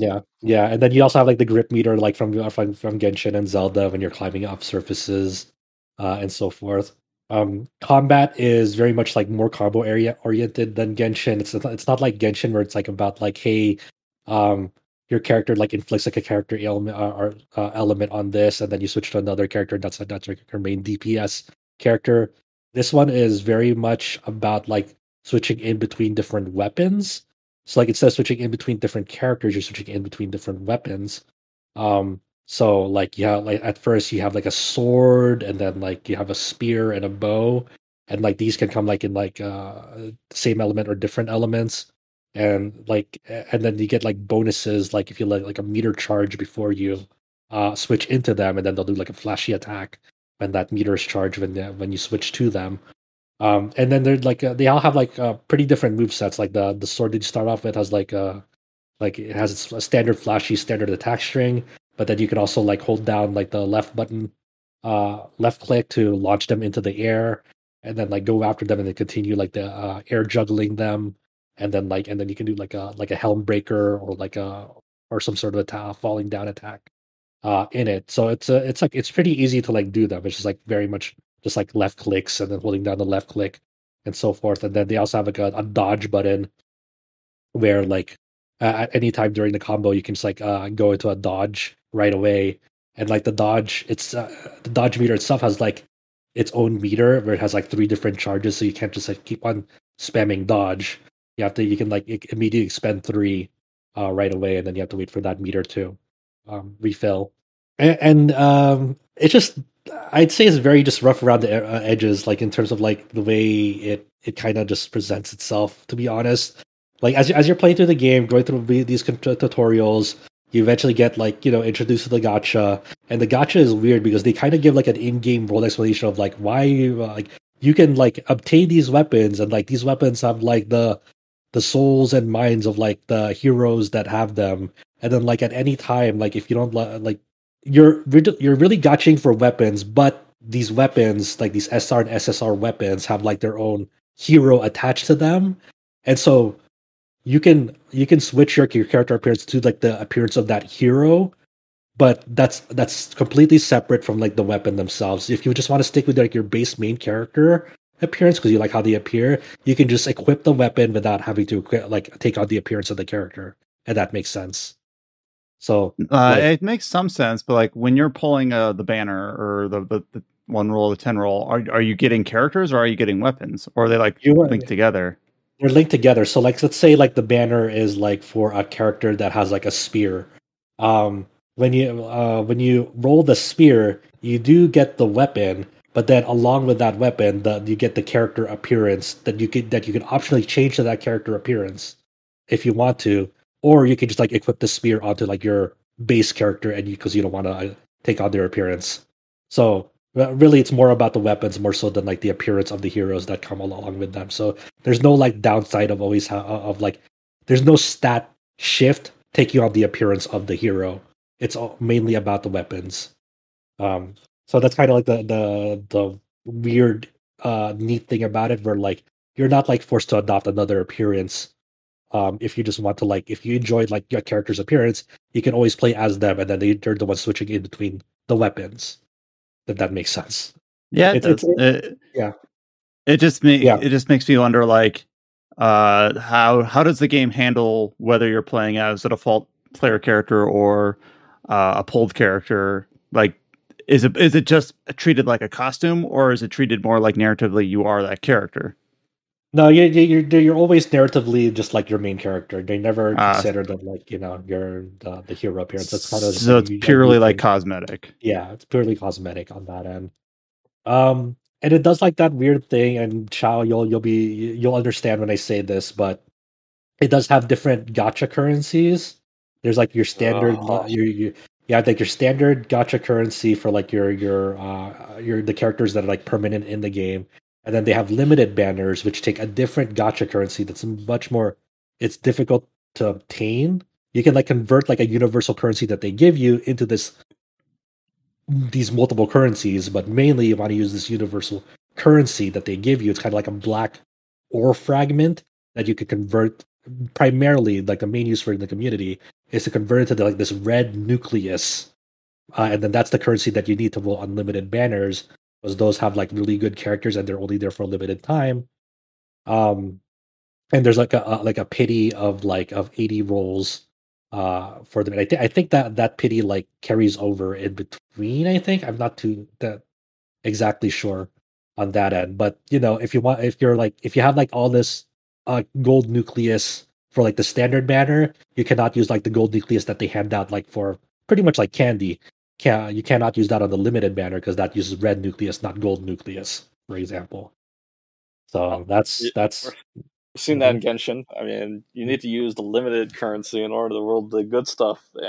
yeah, Regular, yeah. You regular have currency that. just rolls the junk shit. You have that in Epic 7 as well. Yep, Yeah. So but except the rare currency is super hard to get in Epic yeah. 7. Yeah, so it does have that sort of thing, and the rates are pretty low to roll them, but in this game it has a weird thing where like I don't know if it's like your first 30 rolls or if it's just like or if it's forever, but in your first 30 rolls there's like a hidden SSR guarantee. So like within 30 rolls you will get an SSR. It just never that info is never explained to you up front. It's just like it was just found out by the community that like hey, within your first 30 rolls there's like a hidden SSR pity there. But then I think that's like a one-time thing if I remember correctly. Um, Yeah, I can and see how that works. It's like they don't want people to keep re-rolling to make a character, but by having that, they'll be, oh, I got SSR, and you see how rare that is. yeah, and so I think one of the most bizarre things in this game is that its content is time gated from the moment your account is made. So basically, when you start a character, you have like a set level cap of 18, and then you have to wait for the next day to roll over to like expand that level cap. And then there's like a certain amount of like treasure chests you can like um pick up in a day or open in a day. And then you will see like time gated treasure chests that like, hey, I fought to get to this treasure chest, and then you'll see like, oh, there's like a timer of like 18 hours left till you can like open this treasure chest because you're time gated because they don't want people to like get too far ahead or something. It's just such a bizarre thing. So like it disincentivizes you to like explore the game even more because you're like, what's the point of doing it if everything's time gated? Man, that's so dumb. I feel like they're trying to copy the opposite of Genshin, where people were exploring the content too fast, so let's time gate them, okay? Yeah, it's very weird. Is it like you can circumvent the time gate with currency in any way, or is it literally just no, stamina in a new weird way? You just have to wait it out till like the next login basically. So yeah, that it's kind of a weird thing. And I only played a little bit of it. Like the initial story setup is kind of like they kind of tried to have like a heartfelt story between like this character named Zeke looking over like his family member Shirley, like there's the only family that they have left. Some things happen to the village and the colony where like it kind of leaves Shirley in like the life threatening situation. So Zeke has to like make basically with a deal with the devil to kind of save his sister from her life threatening situation because she gets afflicted like in an illness that like no one thinks is like you can't like heal her at all. It's like a known illness that like you can't heal or cure. But like this organization is like, no, we'll make sure that like she'll live through it. Though like but obviously it'll come at a cost later. Like you'll find out. But it's just it's kind of whatever. And I think the localization is pretty messy on top of that too. There's a lot of like weird line breaks, a lot of weird like um awkwardly phrased things. The voice acting is like okay. Like I've been playing on English voice acting. I don't know if you can even switch Japanese on the English client, but like there's just a lot about it that just didn't hold my interest. I got up to the part where you can like get a vehicle, and I'm like, I don't know, I don't care at this point really. So it was interesting. Like I just wanted to see like, hey, like how does this differ from Genshin? It's definitely like a game inspired by Genshin Impact. I just wanted to see like, hey, this has been a lot of people have been talking about this for quite a while. Let me give it a shot. And I did. I was like, this isn't for me. It isn't really interesting. And yeah, I spent way less time with it than I did with Genshin. I just think Genshin has its faults for sure, but it is a more interesting game to explore and roam around in. So much for the Genshin killer. Yeah, thanks for being brave enough to dive into Tower of Fantasy and see what it was all about. Yeah, brave enough. I did. I survived Tower of Fantasy. I think for the last few days on RPGsite.net, I've been getting a lot of Tower Fantasy ads. So that's been my main exposure to it. It's just that it's being marketed quite heavily. And that kind of covers us for the games we've been playing. So kind of a bit of a hodgepodge. I've got that demo installed that I'm hopefully going to find time to peel away from Xenoblade 3 and get to. We have the update for Monster Hunter that I want to get to as well. And next week, we should have free reign to talk about Soul Hackers. If not next week, then certainly by the week after. Before we go into news topics, there is one feature up on the site that I want to just do a quick shout out to. If you listened to the podcast, I believe 2 weeks ago, James kind of surprised all of us with the initial impressions for the Stranger of Paradise DLC, which was called, what was it called? Like Trials of the Dragon King. Yeah, Trials of something King. Yeah, the Trials of the Dragon King DLC. And we kind of learned collectively as a group during that podcast in real time how it was framed and how it was organized and incorporated into the game, and how it was kind of very limited to high level play that you had to really grind your way up for. And James, who basically spearheaded that discussion, wrote up his thoughts into an opinion piece that he put up onto RPGsite.net. So if you listen to that episode of the podcast, you've already heard about not just his take, but a kind of a community take on why the way the DLC for Stranger of Paradise was implemented was so frustrating. But now we've also got that in written form up on the site. Stranger of Paradise's DLC is a lesson how not to design DLC for your game. As we go into the news here, I tried to organize this in some fashion that would make some sort of like sense in terms of organizing it either like chronologically or by publisher. It ends up being a little bit of a hodgepodge, so we'll just kind of go through this in the order that they're listed. Some of these are just new trailers, some of these are updates for existing games. We start out here. The first thing I've listed is that we had the THQ 2022 showcase in the last week. And THQ isn't a huge publisher for us in terms of games coverage, but there was a few that they put out some updates on that we have been covering on the site, at least at a limited basis. So we figured we'd go ahead and cover them here. The main one, especially for those that have been playing RPGs. Hold on. Before you go into it, I just want to note, because this has to be said, because Adam and I have been talking about this and laughing about this, but THQ Nordic has been hyping up this event for how many months, Adam? See, when they announced it a long time ago, 4 months in advance, which is very weird. Yeah. Let's see. They announced it well before several of the other summer. Yeah, before the E3 stuff even was announced. And it's get hype for in August. We're coming back. Announced it on April 6th. Oh my God. Jesus Christ. Yep. In early April, they're we're having a showcase in late August or mid-August. Okay. We're all right, sure.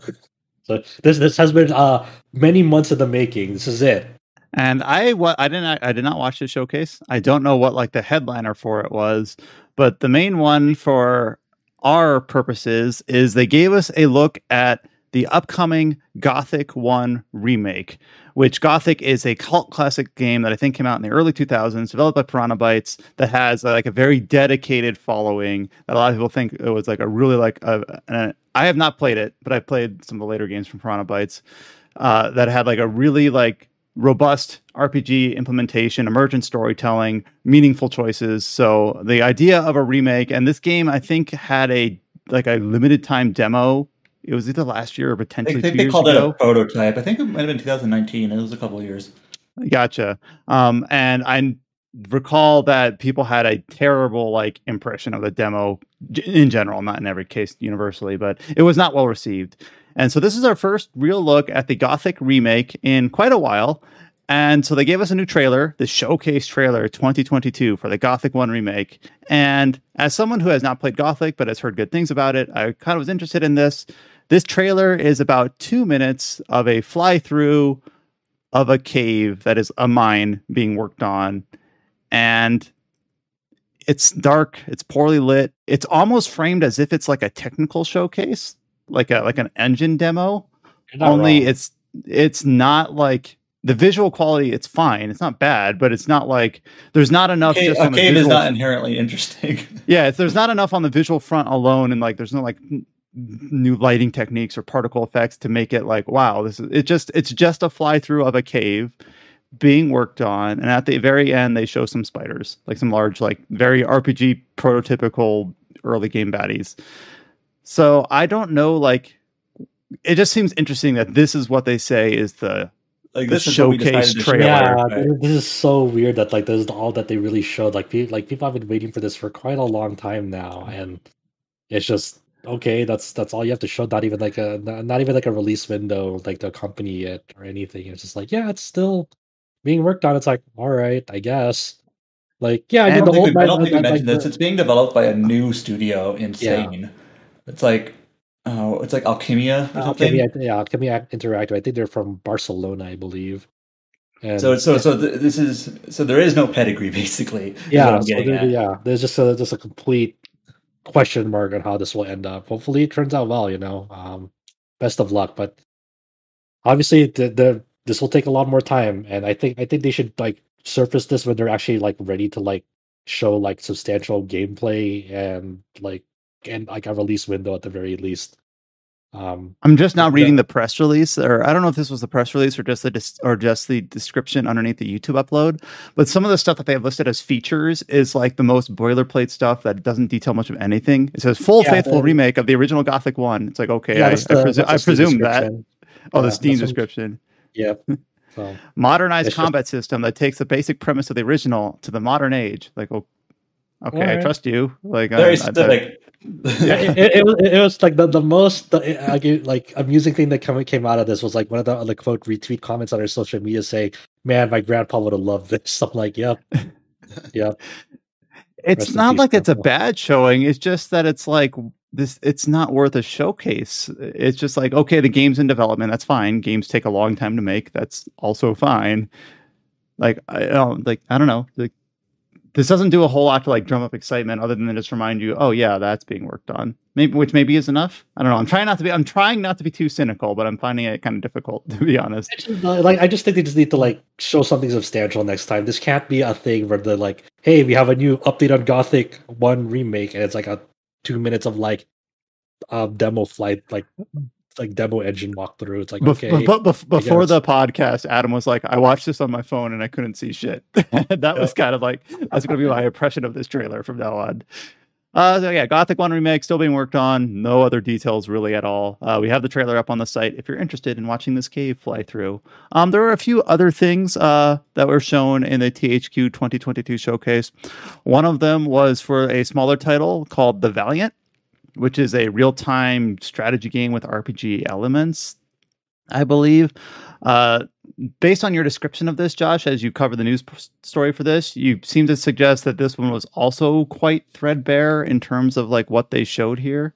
Yeah. A lot of the things at THQ Nordic was just like, hey, here's a trailer, a small trailer for like a game, and then like without really much detail on it. So like another just small trailer for this game. This was announced back in May, developed by Kite Games. It's it looks neat. It like the snow environment in the trailer does look nice, and then they showed off some of the multiplayer modes.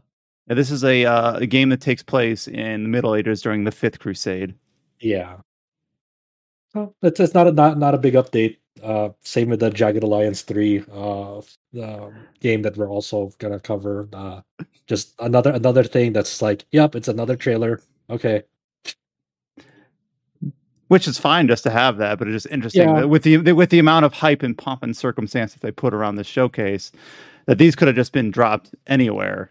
Yeah, I think the main things from like the THQ showcase, like the ones that really caught eyes, was like, hey, they're rebooting Alone in the Dark. It's going to be like a new original thing with some like veteran developers, some new. So that's kind of the thing, and also a new SpongeBob game. There's like a totally new entry in the SpongeBob. It's not like a remake or a remaster of an old SpongeBob game. It's like an entirely new one. Those were kind of like the big announcements, I guess, that people were looking for. Any chance we can cover the SpongeBob game? Go Might be ask more interesting. An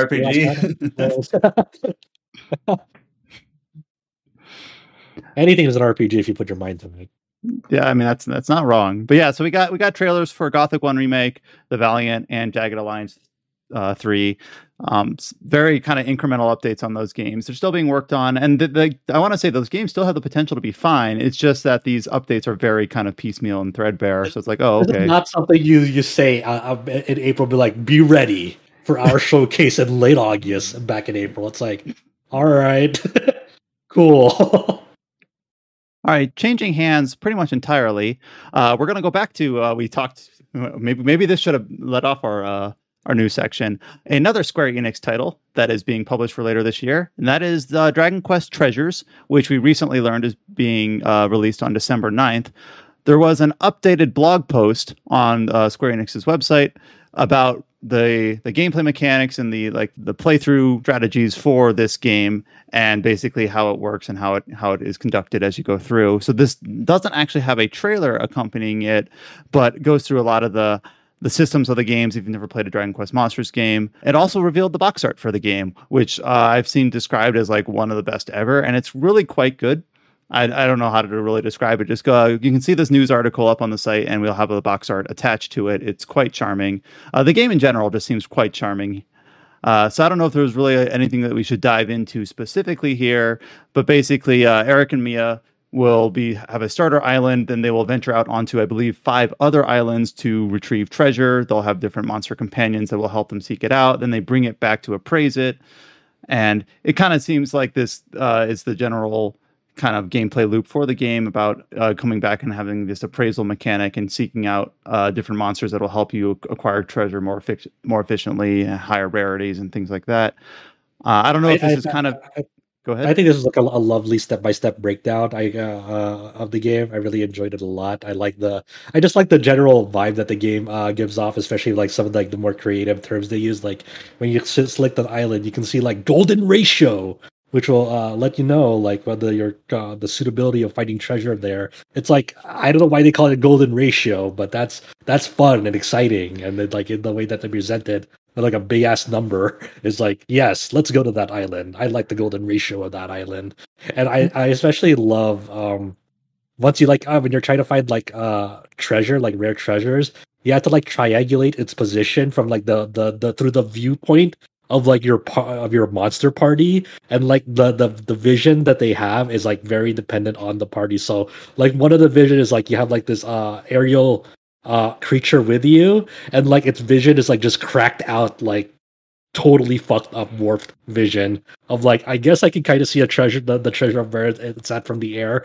but like the viewpoint of it is just like so warped and so like, oh yeah, it's like a weird fisheye lens. Yeah, it's like, is this bird okay? You know? Are his eyes all right?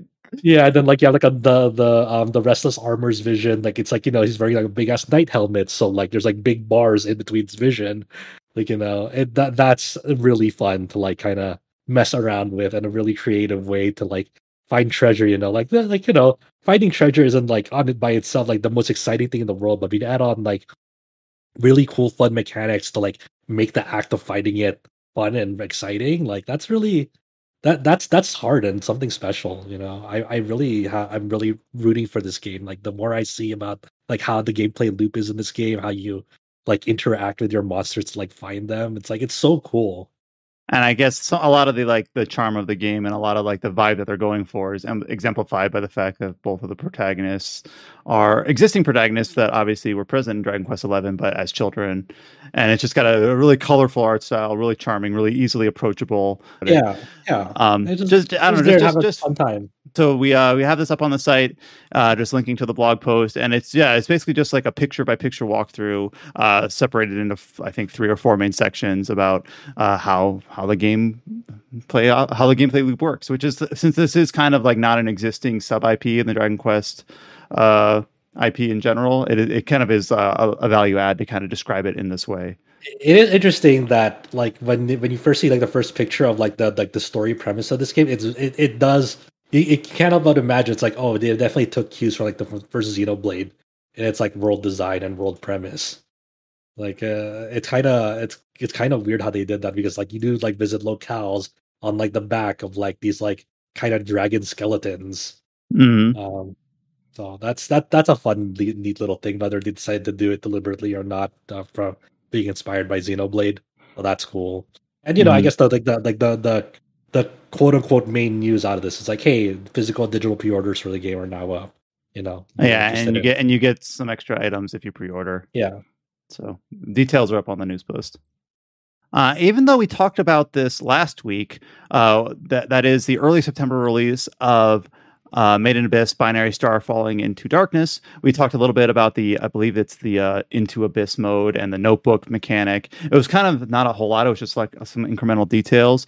But this week we got an overview trailer for the game. Pretty lengthy one, 3 minutes long. So this kind of goes into just the game in general, kind of very similar to the Dragon Quest Treasures update, only this one has a trailer accompanying it as well, rather than a step-by-step picture guide.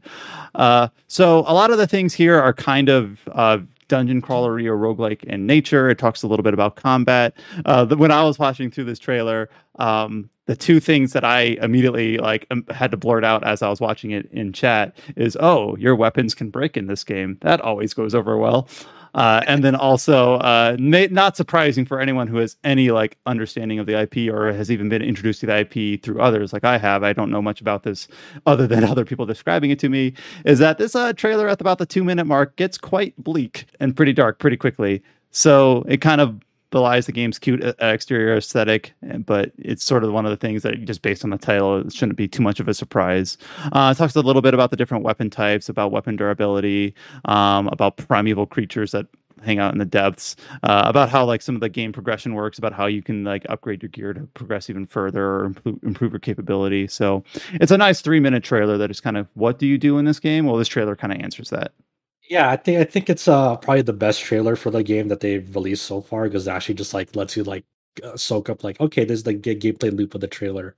So it's very much in the spirit of Made in Abyss, because the premise is hey, there's these cave raiders that usually want to travel down this really really really dangerous region to get relics and become strike it rich pretty much. So in this game, every time you dive into the abyss, the location of enemies and relics are always switched up, so you never know what to expect when you visit a region or revisit a region. And then the primary way you earn experience is obtaining relics successfully back to the surface.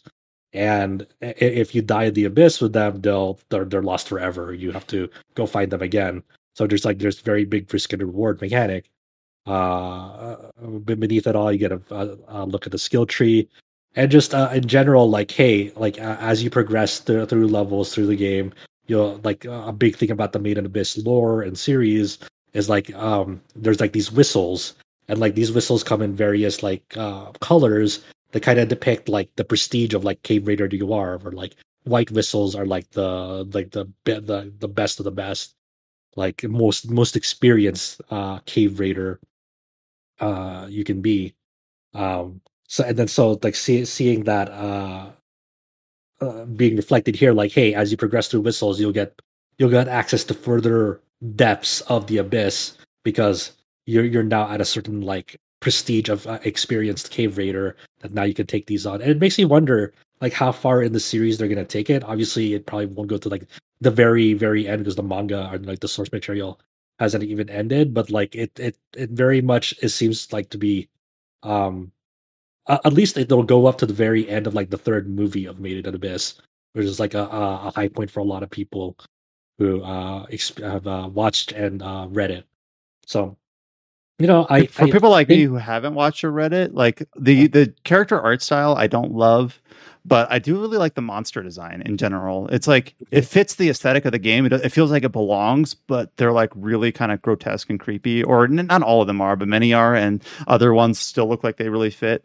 I don't know. yeah, I think the that's character design is an acquired taste, but the monster design I think looks really nice. yeah, I think that's a big allure of the source material, is as they traverse more and more down, monsters and monster design just become really really not always grotesque, but certainly gets more disturbing as the further they go down. It's and they also the author is an illustrator are very particular, like how detailed they go into how the anatomy of monsters work, and how they sustain themselves, and what, and as they as the main characters go further and further down, they like experience like cultures of monsters of like how do they thrive down here. And it's like it gets super fucked up. I'm not even gonna lie, it gets super fucked up. But that's sort of like the weird allure for the series. For me, is like you know, it's kind of, you don't see much of that in media these days, I'd say. So it's done in a way that's done tastefully, but borderline like traumatizing. Yep, and that's scheduled for release, I believe, September 2nd. So not Yeah. too, within a month. I can't envision this being like something that'll be surprising a lot of people, but I think it might be something that it's worth keeping an eye on, in terms of it might actually have some solid foundation behind it and be kind of an interesting thing that no one expected. Yeah, maybe. We did have one game announcement, or at least one game announcement in the last week, and this one has really a fun premise. This is an indie open world RPG called Soccer Story. Now, before I say anything else, I'm just going to read like the first 2 short paragraphs from the press release. And it's basically, it's been a year since the calamity tore apart the very foundations of soccer as we know it. Since then, Soccer Inc. has made dang well sure that not a soul has been allowed to even look at a soccer ball. A magical football has now chosen you, the savior of soccer, and you've been tasked with saving the future of the sport and bringing harmony to the world once more. This is just Barkley Shup and Jam Gain, but soccer. Maybe. Like, legitimately, this is just that. Not wrong. So this is a new game that has been announced by publisher No More Robots, who worked on Descenders and Hypnospace Outlaw. The developer is PanicBarn, who has worked on a series called Not Tonight, which I'm not familiar with. I think this is like neither of these groups are known for working on RPGs. This is an indie game with a pixel art style, and it's described as a comedy open world RPG, which you can kind of tell just by the way the press release is phrased, about soccer and your trusty magic soccer ball. It's scheduled to come out this year. We have an announcement trailer that is goes over, like, obviously it showcases the art style and some of the gameplay elements and things like that. It does also have like a 4-player match mode, so it kind of it's not a soccer game explicitly, it's an RPG about soccer, but it incorporates like some soccer like mechanics in kind of an interesting way. And Adam was actually asking about this, like, is it soccer or is it football? Apparently, based on the trailer, they kind of call it both. So they go both ways on that. I don't know. It looks fun. It looks charming. Like, ever since I moved to in Canada, they call it soccer. When I was in China, they call it football. You kick a ball with your foot. Why is football something else when you get here? Well, welcome to North America. I'm sorry. Yeah, but this looks really fun. There is a brief shot in the trailer that shows that it kind of parodies other RPGs, where it has like a UI that looks like very classic Final Fantasy ATB menus as well. There's obviously just Barkley Jam Gaiden. God. So yeah, it's scheduled to release on Xbox Game Pass, Switch, PlayStation, even Stadia, and also a PC launch as well. At some point this year. It looks really charming. We've got the trailer up. We've got some screenshots. A fun game that I think just could be just really endearing, just by being an interesting take on something that isn't derivative of really anything else except maybe Barkley Shut Up and Jam. Yeah, I just I like the sports themed RPGs. Like I played Dodgeball Academy. You did, right? Yeah. Not too long ago, and like I think there's always something fun about like how you implement RPG systems into like a sport. I was going to ask, has anyone played Golf Story for the Switch? I did not yet. I haven't been able to get around to it. I heard it's pretty cool, but I haven't been able to get around to it. It's time to give sport RPGs a shot, I guess. Yeah, go for it. The next 2 news posts that we have are about, I'll just not bury the lead. We have updates for Final Fantasy XIV and Genshin Impact. So both of these have an upcoming major patch. For Final Fantasy XIV, it is patch 6.2. For Genshin Impact, it is version 3.0. And luckily, we have cast members who are on the up and up for both of these games. We'll start with Final Fantasy XIV. So there was a live letter that went over the upcoming patch 6.2 titled Buried Memory, which is releasing on August 23rd.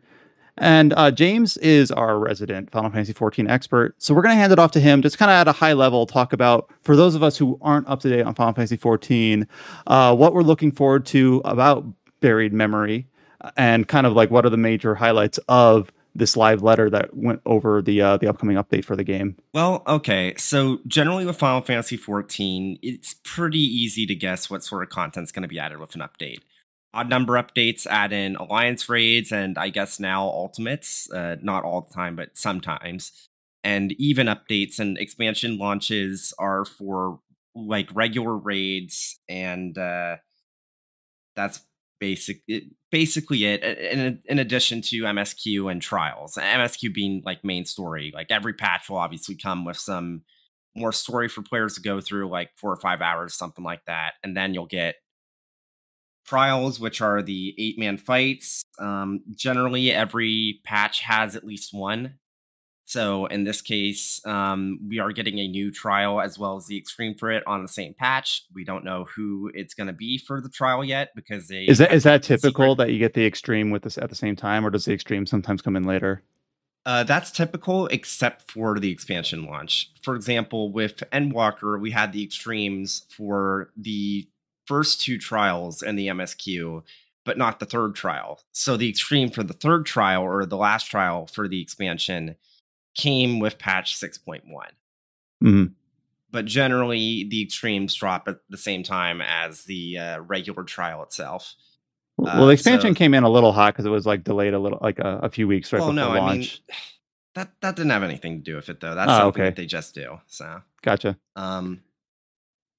Yeah. So there's a number of other things that have already been detailed before. We are getting Island Sanctuaries this time around, which is a bit of a non-combat piece of content. It's basically kind of like Harvest Moon, but in 14, which is really interesting. I think a lot of people still aren't entirely sure what it's supposed to be like. They did detail a bit of it. They showed off how big the island itself is, which is actually gigantic. So this is a new gameplay mechanic that's not in the game right now. Yeah. Cool. So we did get a little bit of a tease for the new raids. We did see at least one of the fights is going to be against basically a carbuncle's messed up ancestor. There's been a lot of memes, like, you know, that one image of a golden retriever next to like a werewolf like statue thing. Oh yeah. Somebody photoshopped it so the golden retriever was a carbuncle, and then the werewolf thing was the proto carbuncle, which was funny.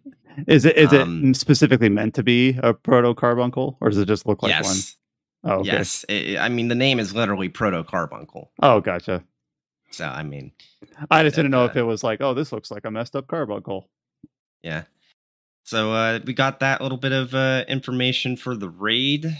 So raids this time are going to have they heard the complaints loud and clear from Endwalker's first set of raid fights. Readability is much more important this time around.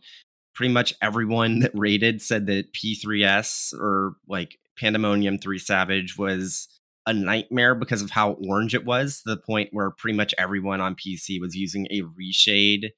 Like yeah, they would turn it black and white to make the fight easier. Because this entire fight is so stupid. You're fighting a phoenix, and the whole background's on fire, and the floor is orange, and you cannot and see. AoE markers in 14 are also orange.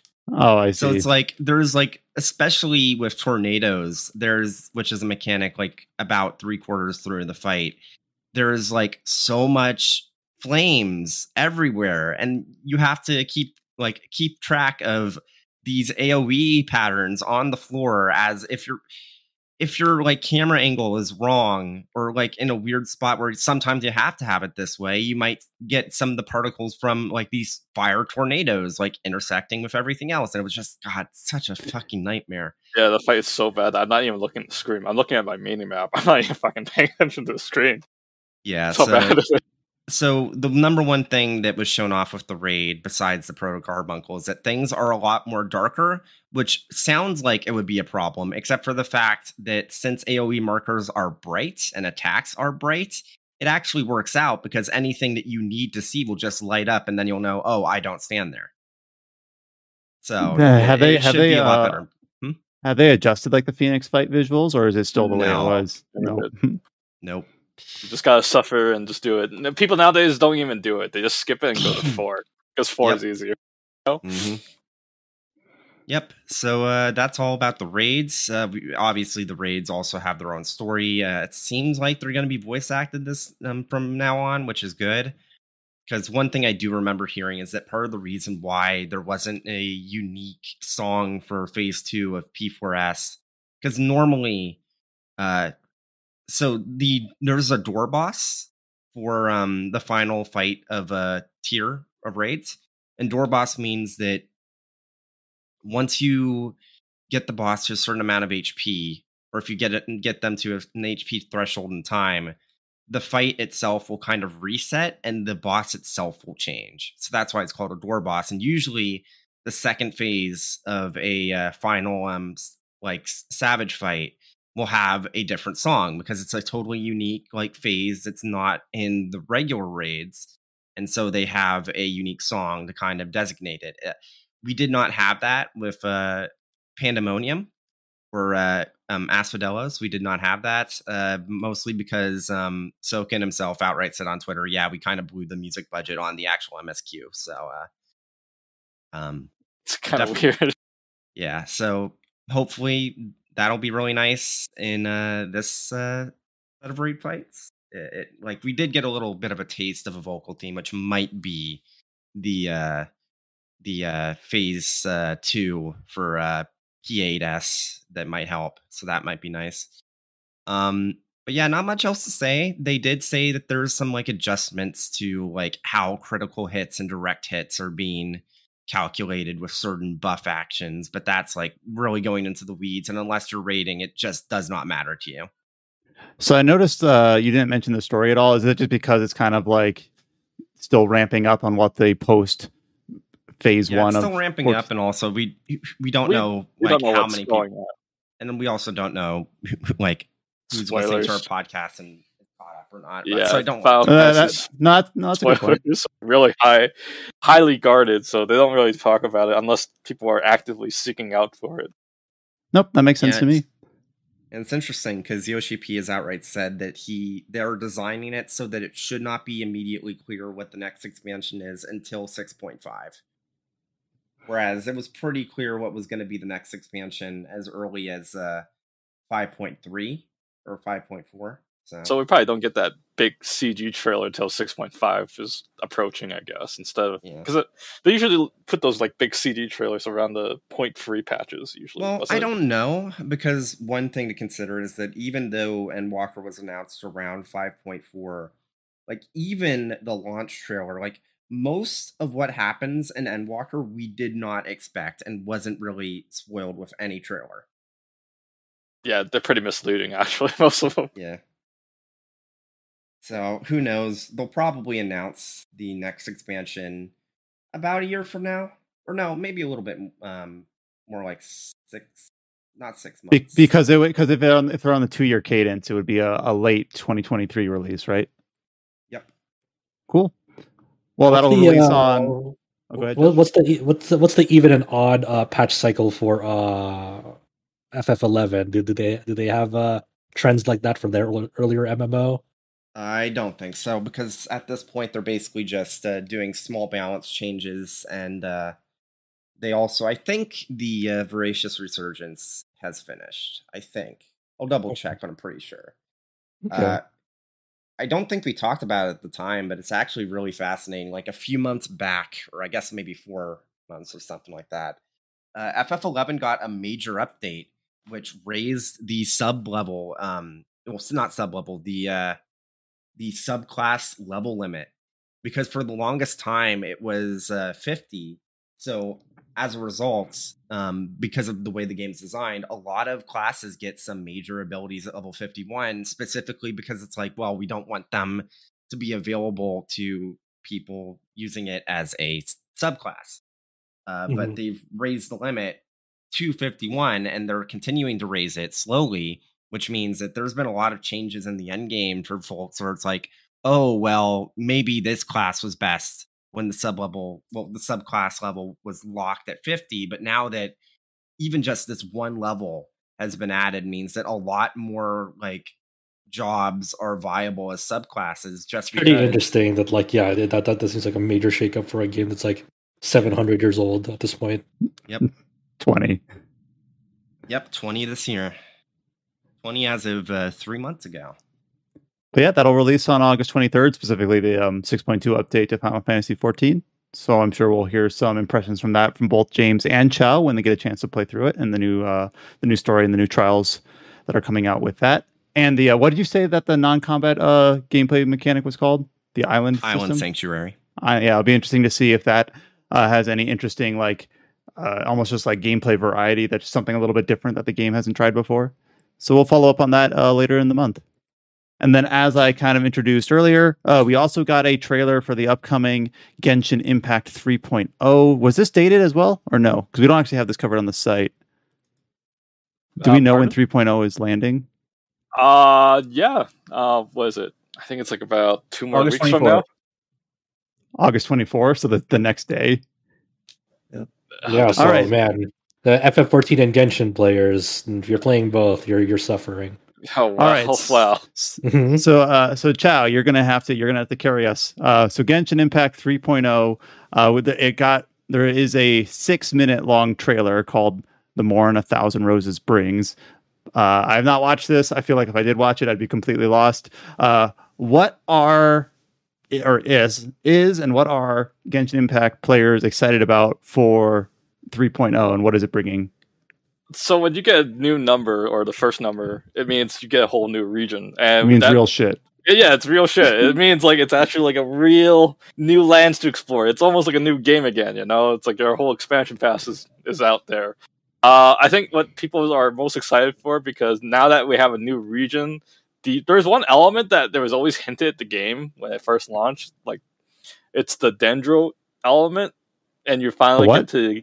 Yeah, dendro is basically like grass, like a grass element. Apparently, you don't get to use this element for the entire game that's launched, but it's hinted there from the loading screen. So people are like, "Oh, what's this element?" And we finally get to use it. I think it's a little dumb to introduce an element so late into the game, but yeah, we finally got the missing element from. That's a fucking gotcha game moment right there. Just a weird aside, but I know, yeah, the prefix dendro means like grass and trees. All right. So yeah, they got the. So I assume that means that they are introducing at least a handful of characters that are going to match that element. Yeah, that's why they're giving you one of the characters for free. Kalili, I think it was her name was. You see in the trailer, she's also in like a previous trailer where they show her from this villain trailer that they showed at one point. It's like a whole villain meetup. Everyone's like so hype about this trailer. But if you're not a Genshin fan, you'll be like, what the fuck are these guys doing? Right?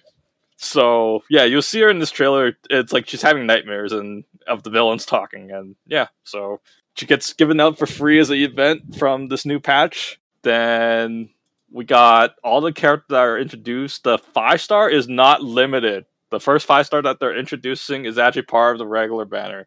Oh my god. Tignari. Because, you know, in Genshin, one of the biggest problems is that every character is freaking limited. You'd be trying to roll for them, and they're gone for who knows how long. That's a fucking FGO Grand Blue moment right there. Yeah, every single character is freaking limited. And, like, basically in the gacha pool, there's only, like, 4, like, regular characters that are 5-star, and everybody else is fucking limited.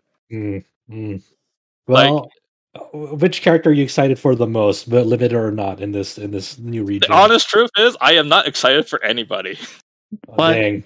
Oh, no cool voice actors or actresses for them? I don't know who they are yet. Okay. If there is a voice actress that can convince me to go whaling, it might be, let's say, I Pharaohs. I think that's how you say her name is. You know, I think if she was there, I would probably go whaling.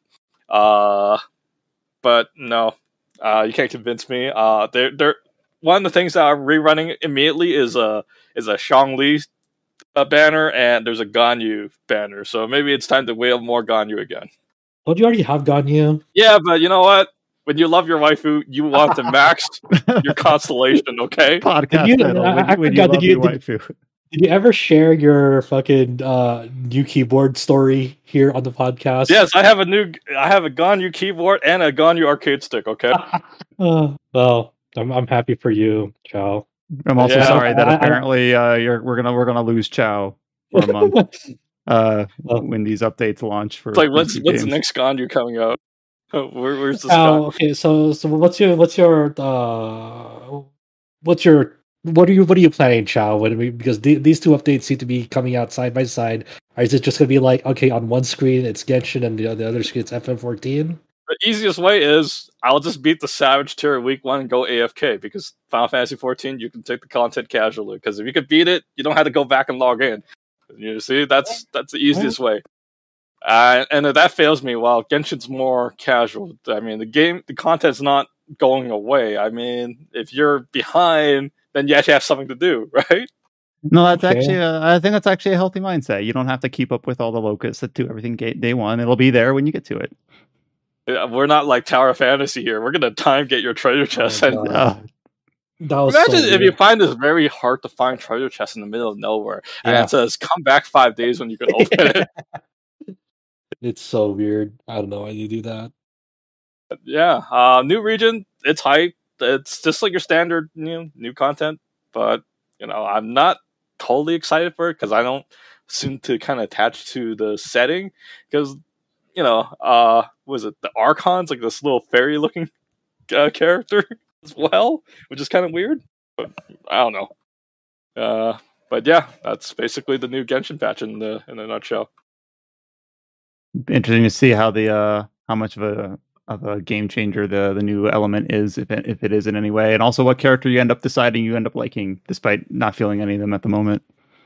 I want to roll on the villains. They have like this villain trailers, and I want to roll on them. I don't care about the good guys. I just want to roll on the bad guys. Have they ever made? I mean, I guess they did make some villains playable, right? I'm thinking of like Dr. Gilia or whatever his name. Yeah, is. he's the only playable villain. So because Okay. he's playable, technically, I mean, there might be more in the future. I mean, unless you consider Raiden Shogun a villain as well, because she was antagonist at one point in the story, But obviously, Don't say that. I hear if you say anything bad about her, like millions of Genshin fans will like cremate you. yeah, but people find out, it's like there's a big backstory to this thing. But I'm just saying, if you count her as a antagonist as well, it's like, and she's rollable, then maybe all the other antagonists are rollable too. Maybe. Doesn't matter. You won't have any money for them because of the Ganyu rerun banner. Oh no! Gotta pump out those guides, guys. Yeah, Yes, go, Alex. I need more money for Genshin rolls. That reminds me of like, it was pretty funny that like in the past, I won't say who, but there have definitely been some staff members that have been like, yeah, I use the money I get from here to pump into Gacha. Oh no! Yeah, We're just that's our way of giving back. yeah, way of I giving guess. back by killing video games even faster. The last major news story that we have for the week actually involves a Capcom developer changing houses. And that is that Hiroyuki Kobayashi, who is the producer of Dragon's Dogma, has left Capcom after, I believe, 27 years and is heading over to NetEase Games. If that sounds familiar, that's because a very similar story was talked about a few months back when RGG Studios Nagoshi also headed to NetEase Games after several years over at RGG Studios. It seems like NetEase is where veteran Japanese producers are headed these days. Talking about, depending on your inclination towards gacha games, this is either good news or terrible news. Just depending on how you feel about NetEase as well. I don't know, like, is NetEase one of the ones that has a good reputation or a terrible reputation? I don't remember. It has a pretty bad reputation in terms of like gacha games. I like they're no Netmarble or Nexon, but NetEase I never was. NetEase, Netmarble, Nexon. I don't blame myself for getting these kind of confused sometimes. Yeah, Don't play a game with a net name start in the front. yeah. I don't know. Like, hopefully there's something cool that comes out of the NetEase's efforts now on like making having these veteran Japanese developers like go in a new direction. I'm always in support of that. If they want to go into a new direction, make something of themselves, not be confined to like prior practices or like business culture. Like, I really want to see what they're capable of. Like when they're detached from all that, that's something interesting and fun, and hopefully NetEase gives them the freedom to do that. I think the the main fan base that's really feeling it is Hiroyuki Kobayashi was basically one of the last significant names attached to the Sengoku Basara series from Capcom. Because he was a producer on that too, but he was kind of like the face of Sengoku Basara when it came to that, when the Capcom is still developing those games. And now it's very much looking like Sengoku Basara series does not have a future anytime soon, which is a shame because those games are fucking fun. Like when I read this title of this news post about Kobayashi heading over to NetEase, obviously we're only a couple months removed from the announcement of Dragon's Dogma 2, and I remember when we discussed that, we had discussed how a lot of the staff from the original Dragon's Dogma were returning, and I've pulled up that news story back from June, talking about how Itsuno is returning as the director, Daigo Keno is returning as the art director, and Suzuki is still the project lead, who all worked on the original Dragon's Dogma, but Kobayashi wasn't mentioned at the time, so it seems like he was not involved, or I guess we don't know that for certain. He wasn't announced as being involved with the Dragon's Dogma 2 unveiling. Yeah, I was wondering if there was anything there where he was involved with that, but is now taking an offer with NetEase. But it seems like that's not the case, at least based on public knowledge. Maybe preliminary, like early stages, but but I think when it comes to Dragon's Dogma, like I think it's very much attached to and is very much like Itsuno's baby. Pretty much like I think the strength of Dragon's Dogma is letting Itsuno like run wild with what he wants with it. Let Itsuno cook. Yeah, pretty much. And I think it's okay in that sense. I think I'm less worried more so about the Dragon's Dogma and more so about Sengoku Basara with this departure, which it happens, and I'm sure whatever future endeavors Kobayashi tackles, hopefully it's done well and something that's really special. He's had a long career at Capcom and wanting something new for himself at 27 years is a long time to spend at one company, so it's hard to blame him for like wanting just to see what else is out there and seeing what else he can do. It is this comes at a time when a lot of like veteran Japanese developers just want to do something new, and there's like new avenues globally that lets them open new doors, and that's exciting. I imagine from like it's better, like it must feel like you're reinvigorated to like kind of explore creatively now. You don't have like the weird expectations that the company has for you for so many years. Like you're good at this, so like it's kind of like typecasting an actor almost for a role, right? It's like you're good at this, so you're good. This is obviously your next project. So you don't have much choice in that. It's like, okay, I guess I am working on this now. Now it's just like, okay, the possibilities are endless. All right, we've got a handful of smaller news bits for other trailers. So this whole podcast has been a lot of like trailer analysis, but these ones are kind of a little bit more smaller bit news. The first one that we have listed here is another pair of character trailers for Star Ocean: The Divine Force. A couple of weeks ago, we talked about the character trailers for the two main protagonists, Raymond and Leticia. Now we've got new trailers for Elena and Albaird. Now, there's really not a lot to talk about here because the trailers are like 50 seconds long, and it's typically just the characters, just voice dialogue from the game just spliced together in an order that doesn't really make a lot of sense out of context. Albaird seems like a bro, but he's also kind of very dedicated to Leticia. Elena is very much kind of a eye candy character of the cast so far, for better or for worse. The camera pans for the Elena trailer, so it's like, yep. The way the camera pans, it's like, okay. It is certainly that kind of game because the choreography for some characters, I guess. It's funny because I'm like near excited. Like Albaird is that a certain type of character. He's like the Tyon of like the crew, right? Yeah, he's the Poindexter. It seems like. But actually, out of all, we've talked in the past about how this game is ugly and like just visually unappealing in a few ways. At least the character models. Yeah, at least the character art. But Albaird actually looks like the most just generic out of the group, which is actually kind of like fine. A generic looking character that doesn't look like anything's wrong with it. I don't know. I think somebody made that comparison. They supposed to look like those dolls from like Thunderbolt Fantasy or something. Dude, man, I know. I think it was Gotanda said that when Star Ocean 3 was made, so back in the PS2 days, the idea was that they would look like action figures. So like slightly stylized heads and arms and shoulders, I guess. I just now I just want Tri-Ace to make a Thunderbolt fantasy game instead. I would so buy that. Dude, that'd be so fucking sick. Where's our Thunderbolt fantasy game? But yeah, Adam, are you still excited for Divine Force? Yeah, I mean, things I like about Star Ocean games are usually like combat and stat and numbers. Yeah. Have you even watched these character trailers? Nope. Yeah, but I say like, you haven't. I don't blame you. That's the thing that's kind of exciting about that, like the next mission report trailer, because like the next mission report, the one that like details gameplay systems, like that's going to be going to like stats and skill trees. Like that's the thing that like Adam and I are like, yeah, show us that. We want that because we're brain poison when it comes to Star Ocean games. And Star Ocean: The Divine Force releases in late October, and we have some people that are very excited for it. The character trailers are up on the site. They're short. There's not a lot to go on them, but we were up to 4. We've got 2 more of the main cast to go. I forget their names. I'm not going to remind myself of them because I know we'll see the trailers in a couple weeks.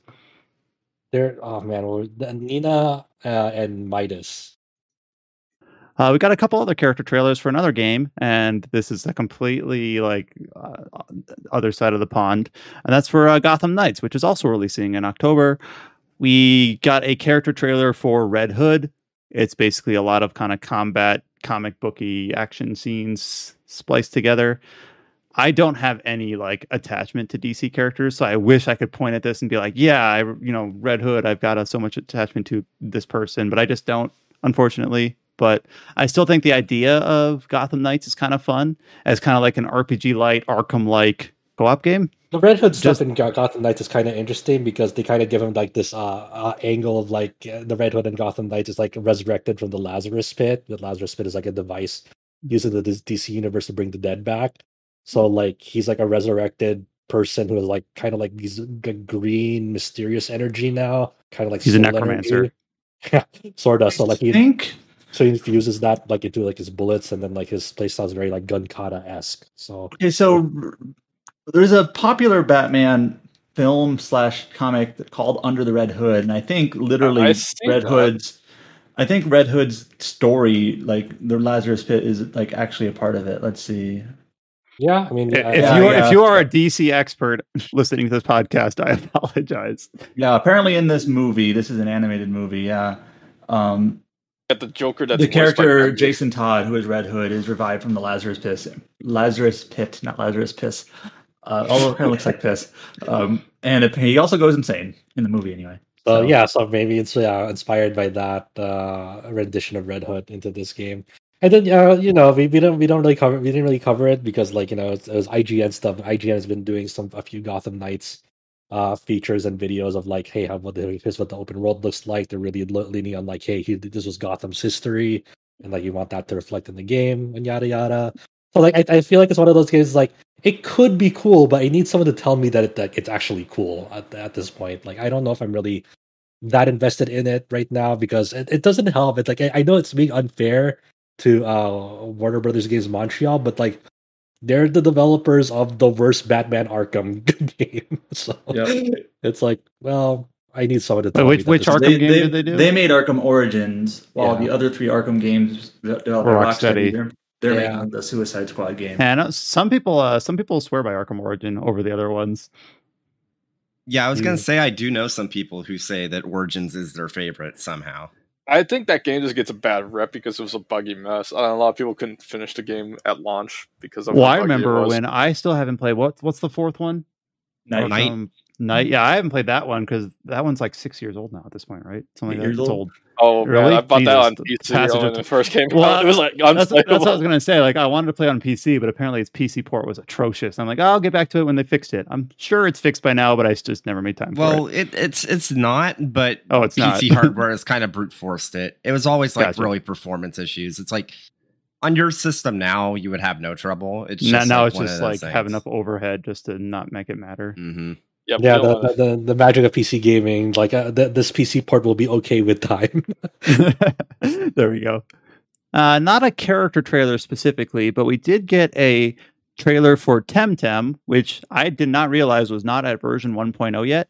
It's been in early access since January 2020, so over 2 years now, but is having its 1.0 release on September 6th. And we got a new trailer in the last week for its 1.0 features that are being incorporated with the full release of the game, specifically focusing on endgame activities called the Tamer's Paradise, which seems like an equivalent to like a Pokemon Battle Frontier of some sort.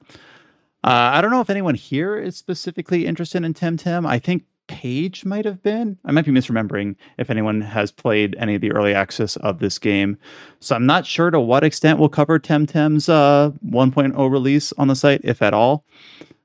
One thing I find really weird about Temtem that I didn't realize until I put up this news post is that Temtem's coming out. Well, it's out in early access on PC and PS5. It's not in early access on Xbox, even though Xbox is the console that has an early access or game preview program. And it's coming to Switch. But the weird thing is that even though it's coming to Switch, it's not coming to PS4 and Xbox One. It's specifically coming to PS5 and Series X and S. Even though obviously it could run on PS4 and Xbox One if it can run on Switch. It's weird. Yeah, I don't know why you would skip the consoles that have like really big install bases already. I could understand sorta on PlayStation because it's not as easy to make builds for both PS4 and PS5. But like one of the things with Microsoft is they're already making separate builds for Series X and Series S. And I know from friends of mine that there are developers that the way that the XDK works is that it's pretty simple to make a version for Xbox One and then port it up to Series X. That's why you have all these backwards compatible stuff that's way better on Xbox and whatnot. It's fucking. Yep. So next gen and Switch and PC for Temtem 1.0. Not sure we'll have some direct coverage on it, but maybe we'll get someone on board that decides to give it a look at in September. All right, Chai, you're up. Good luck. Yeah, no. you gotta finish up Genshin and Final Fantasy, and then we're putting you in Temtem. It is massive multiplayer in some extent. It's just like FF14. I'm sure. It's as good as an ultimate raid. Yeah, that's the entire game. It's just an ultimate raid. The next trailer that we have listed is for an English release for Neptunia, Sisters versus Sisters. This game released in Japan earlier this year in April, and we got a trailer for the English release, which is slated to come out next year. Having only been exposed to Neptunia through the litany of games that they release every year, it seems like this trailer seems like it's mostly just character focused, and it's the same characters that I recognize from every Neptunia game. So I can't really look at this trailer and tell you what I see that is specific not to the same this title. Though it's like the sisters and not the main characters, right? That's the whole point. Sisters is the little sisters of the main four, yeah. But I guess I know less about Neptunia than I thought. They're not new characters though. They're definitely not new characters. They've been around with the series for a while. Are you excited for this, Brian? You sound excited. No. I'm excited for the CFWs. What does that mean? Custom firmwares. They're the baddies of the Neptunia series. Oh, there you go. And then Neptunia sounds like Chow is our expert for this game. Yeah. Good job, Chow. Nice self-report, Chow. Oh no, I don't want people to find that out. All right, so Neptunia Sisters vs. Sisters will launch physically and digitally for PlayStation 4 and 5 and Steam next year, early 2023. The Steam release is new. That didn't come out in Japan, so that's new for the global version. The way they announced this is very weird. Adam and I know this behind the scenes because this was part of some fucking weird phone number campaign to initially announce it. Pretty much. What do you mean by phone number? It was like they put up a website publicly last week, and we knew it ahead of time because they told us you needed to text or call a phone number. And then they would update you through your phone, through text messages. And then I guess they just announced the game through the phone number. For it was public. It's kind of why? Weird. Yeah, I don't. I think phones something to do with the game, with the actual game itself. So it's tying in, but it's just kind of really dumb. Yeah, It's kind of, like, they don't have my phone number because Adam forwarded it to me. I was like, "You want to do this?" I'm like, "I don't know, I guess." And then so I sure enough, I typed in the phone number into the text, and then he said, "Make sure to text pudding in all caps." I was like, "Caps lock pudding," and sure enough, like a few days later, it's like, "Well, you'll receive a call like in the next 24 hours." Like, don't fucking call me. What the fuck? and then like in text, like way after the fact, after everyone got their texts and phone calls and whatever, it's like, "We're bringing over Neptunia, sisters versus sisters, whatever." Next year, I'm like, okay, whatever. So this was announced in a text message. Yeah, so let me literally fucking go pull up my text. It is, okay. I text pudding in all caps, and then the response I got was IFI : thanks for signing up to IFI calls. Me ! You'll be in touch with some familiar faces soon. Reply stop to end. Then like a few like on Tuesday, game industry : connection established. Call from Plan Neptune incoming in 24 hours. Reply stop to end. I'm like, Jesus Christ. And then after that, Thursday, Neptune : did you hear? Neptunia Sisters versus Sisters is out in early 2023 on PS4, PS5, and Steam. Check it out. Here's the website. And reply stop to end, and that's it. That's some very viral marketing. But now you're on their texting list. So yeah, you're gonna get all the marketing for this game before any of us. Are you gonna press that text stop to stop? No, I need all the Neptunia Sisters versus Sisters exclusive marketing via text. I need. I'm so glad we're covering this on the podcast now because this is an amazing little anecdote. So there you go. That's my adventure with Adam sending me spam email. Yep. All right. The last few little things we have on the podcast are some updated release dates. The first one is for Marvel's Midnight Suns, which has already been delayed. It was originally supposed to come out of March this year. Was it March? And then pushed back to October. We had a little bit of a look on this game during the summer. I forget exactly if this was the standalone opportunity that Scott had. I think it was literally just a 2K preview event for this game, so not tied to any other like publisher or E3 or anything like that.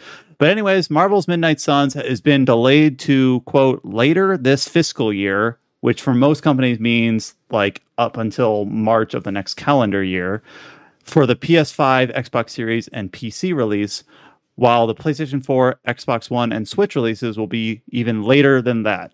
So Marvel's Midnight Suns, originally planned to launch in March, pushed back to October, now pushed back to a kind of a nebulous, likely next year time for a few platforms, and a nebulous further than that for last gen and Switch. So kind of interesting. It seems like this game was, I don't know if it's having development trouble or if they just really overestimated their ability to deliver it. I'm not sure how they had because at some point you'd think that they were pretty confident that they could hit a March release, but now it sounds like it's going to be a year late at this point, potentially. So I always can't help but be curious about like what happened behind the scenes for plans to get upended so significantly and severely like that. I'm wondering, like around that October time frame, like if it was like they feel it's too crowded issue, like what were the main titles they were looking at? Divine Force. Yeah, maybe, dude. Potentially Gotham Knights, though. Maybe, who knows? Maybe that, but it's just like kind of very different style of game, but could be like superhero. October does feel crowded from like the top of my head, but I'm not sure exactly what would like be like renting them. And then like I wonder, there's also an element of like when we see this game again, will it be like, I imagine it's gonna be too far in development to like substantially change like the whole structure, but like I wonder if we'll see elements of things that were previously like say like the monetization element of it. I wonder if they're gonna like change aspects of that up, and like maybe that's not hitting with the crowd. It's like, hey, they got a lot of feedback, and like they really don't. What was the monetization like? It was like character costumes and like for sure. It was basically cosmetics. Yeah, I mean, I would think cosmetics actually have stats of them. I think cosmetics. Oh, there's stats. Okay. Yeah, I remember the cosmetics had like substantial like things behind them. I mean, personally, if you were I would think just kind of offhand, if you were going to add DLC to a game like this, just having obviously all these superheroes have bunches of costumes, and if you just offer like different costumes for like small amounts of money each, that would be. But the thing is that it wasn't like it was just costumes. It wasn't like pay $6 for a costume pack. You have to like buy premium currency to buy cosmetics in the Oh, game, which That's seemed like annoying. functionally very similar, but kind of like why this way? Like it's very commonplace in many games to be like pay $6 for these costumes, pay $3 for this $3. costume. But now it's like there's like an additional step where it's like buy premium currency, go into the game, spend your currency on costumes. It's like, oh, huh. Yeah, That's a way to do it, I suppose. So I really wonder if they're like taking a hard look of like certain aspects of the game like that, and like hopefully reworking them into something more, palatable. Because I don't think like the core audience for this game like has been responding well for a good chunk of it. Like there's always been like complaints about, oh, we don't really like that it's like a card deck builder system, and like how you and like that's the core combat system. Like I don't think they'll change that up, but I think they're taking a hard look of like other aspects of the game to at least make it more serviceable and not like have such a weird reception to it. Like I still like for a game that like sounds interesting and like what we've seen of it, like it sounds like something I would like, but like there's just some weirdness about it that like has extended to like the intended audience. That's like we're not really confident in this right now. And it's from the XCOM team, right? But it's nothing Yeah. like XCOM. So And it's yeah, like and Fire Access on XCOM has basically just been super solid. So Yeah. anyways, for wonder. the public announcement of the delay, the only explanation they give on that front is to ensure we're delivering the best possible experience. So not specifically calling out anything other than that. So we'll stay updated and see when we hear from this again. It sounds like it might be a while, but later this fiscal year. That is such a Which weird thing to not like just like say another like date. It's like they were very it almost it's a deliberate decision to like say let's not say a date. So here's a question I'm just going to broach to the rest of the podcast. Do you think the PS4 and Xbox One versions are going to survive? yeah, like I've already seen doubt. Like, oh, those are canceled. Remember when Mortal Kombat 10 was supposed to come to PS3 and 360, and then something like this happened where it was like, oh, the PS4 and Xbox One versions are delayed to this time frame, and the PS3 and 360s are indefinitely delayed. I totally forgot about that. And that was the same publisher, WB. So yeah. Well, this is not WB; it's 2K. Well, yeah, no, Yeah. never mind. But still, it wouldn't be the first time something like this has happened. Or it reminds me of like for me, what I'm thinking of is Pillars of Eternity 2 never came to Switch. It just kept. I think I need to correct myself. It's Take Two and not. I get Take Two and 2K mixed up. Oh yeah, 2K is the publisher under Take Two. They're too similar as the names. Okay. But yeah, Pillars of Eternity with the Switch version, you're right. And then just recently, Gotham Knights a few months ago canceled its PS4 and Xbox One versions as well. So I mean, I think people of those systems have every right to be worried about like, yeah, we don't know if these older gen versions are going to survive. It does seem kind of like overly honest. Like later this fiscal year, we have to release this fiscal year. Our budget or our books depend on it, but we don't want to commit to a date other than that. Got another delay. This one a little bit more general. The announced Metal Slug Tactics, which was revealed at a Nintendo Indie World event back in late 2021. It was supposed to release in 2022, but the publisher Dotemu was announced that Metal Slug Tactics will release sometime next year instead in 2023. Unlike Marvel's Midnight Suns, we never really had a concrete release window for this other than this year potentially, but it sounds like they just need more time. Again, similar to the Marvel's Midnight Suns, this was announced on Twitter, basically saying that they want to make it as explosive as possible on release. They need a bit more time in the shop to prepare for battle. See you in 2023. So it just needs a little bit more time in the oven. That's kind of take all the time you need. It's a cool looking game. It's very ambitious, adapting the Metal Slug formula into a strategy RPG. Take the time that you need. It looks to be very challenging, and if you need a little bit more time for that, go for it. I hope it gets a physical release so I can buy it used. That feels terrible to say, but I get you. Everything surrounding SNK is very like bittersweet right now because it's like, man, they're doing great stuff with games. It's like, who am I financially supporting by buying their games now? Yeah, but remember, like this is developer is it is using an SNK IP. It's not SNK directly developing it, even though they do get some of the royalties, obviously. But there's the publishers, not any of the developers, like your studio, primarily in this one. Is Like your French? Yep. That's kind of So fun. is .mu. It's Oh, I guess that makes never sense. going to be a very French RPG, an FRPG. And then the last thing we have here is a release date for an announced indie RPG, Sunday Gold. It will also land in the same time frame as many of the other games we've talked about this podcast. Sunday Gold will launch for PC on September 13th. This announcement was accompanied with a release date trailer showing the game. This trailer, it's really hard to describe without watching it because it doesn't really draw, as I watch this trailer, it doesn't really draw any easy parallels to any other game. Like, oh, this is like X or Y or some like other publishing game. It has a really unique art style and flavor and gameplay stylings aren't easy to describe. It's not easy to compare. So just go ahead and give a look for the release date trailer about Sunday Gold. It has some point and click aspects to it. It has some like turn-based battle type sequences to it. It got a very unique kind of art style that I'm not sure I like, but it's evocative and I might be warming up to it. Releasing on September 13th, like I said. So seems like September and October are very quickly becoming busy times of years for both big releases and indie titles.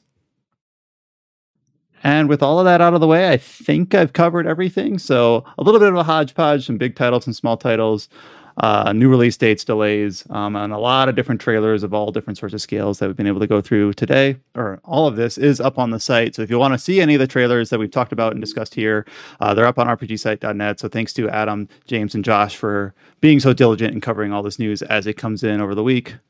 We also do have the feature up on the site for James's Stranger of Paradise DLC op-ed, and of course for continued work for Xenoblade 3 coverage in terms of guides that Adam is being very diligent in making sure that he is going through the comments as people realize how certain things work or what certain things people are looking for, and making sure that our guides stay up on the site and stay as updated and correct and accurate as possible.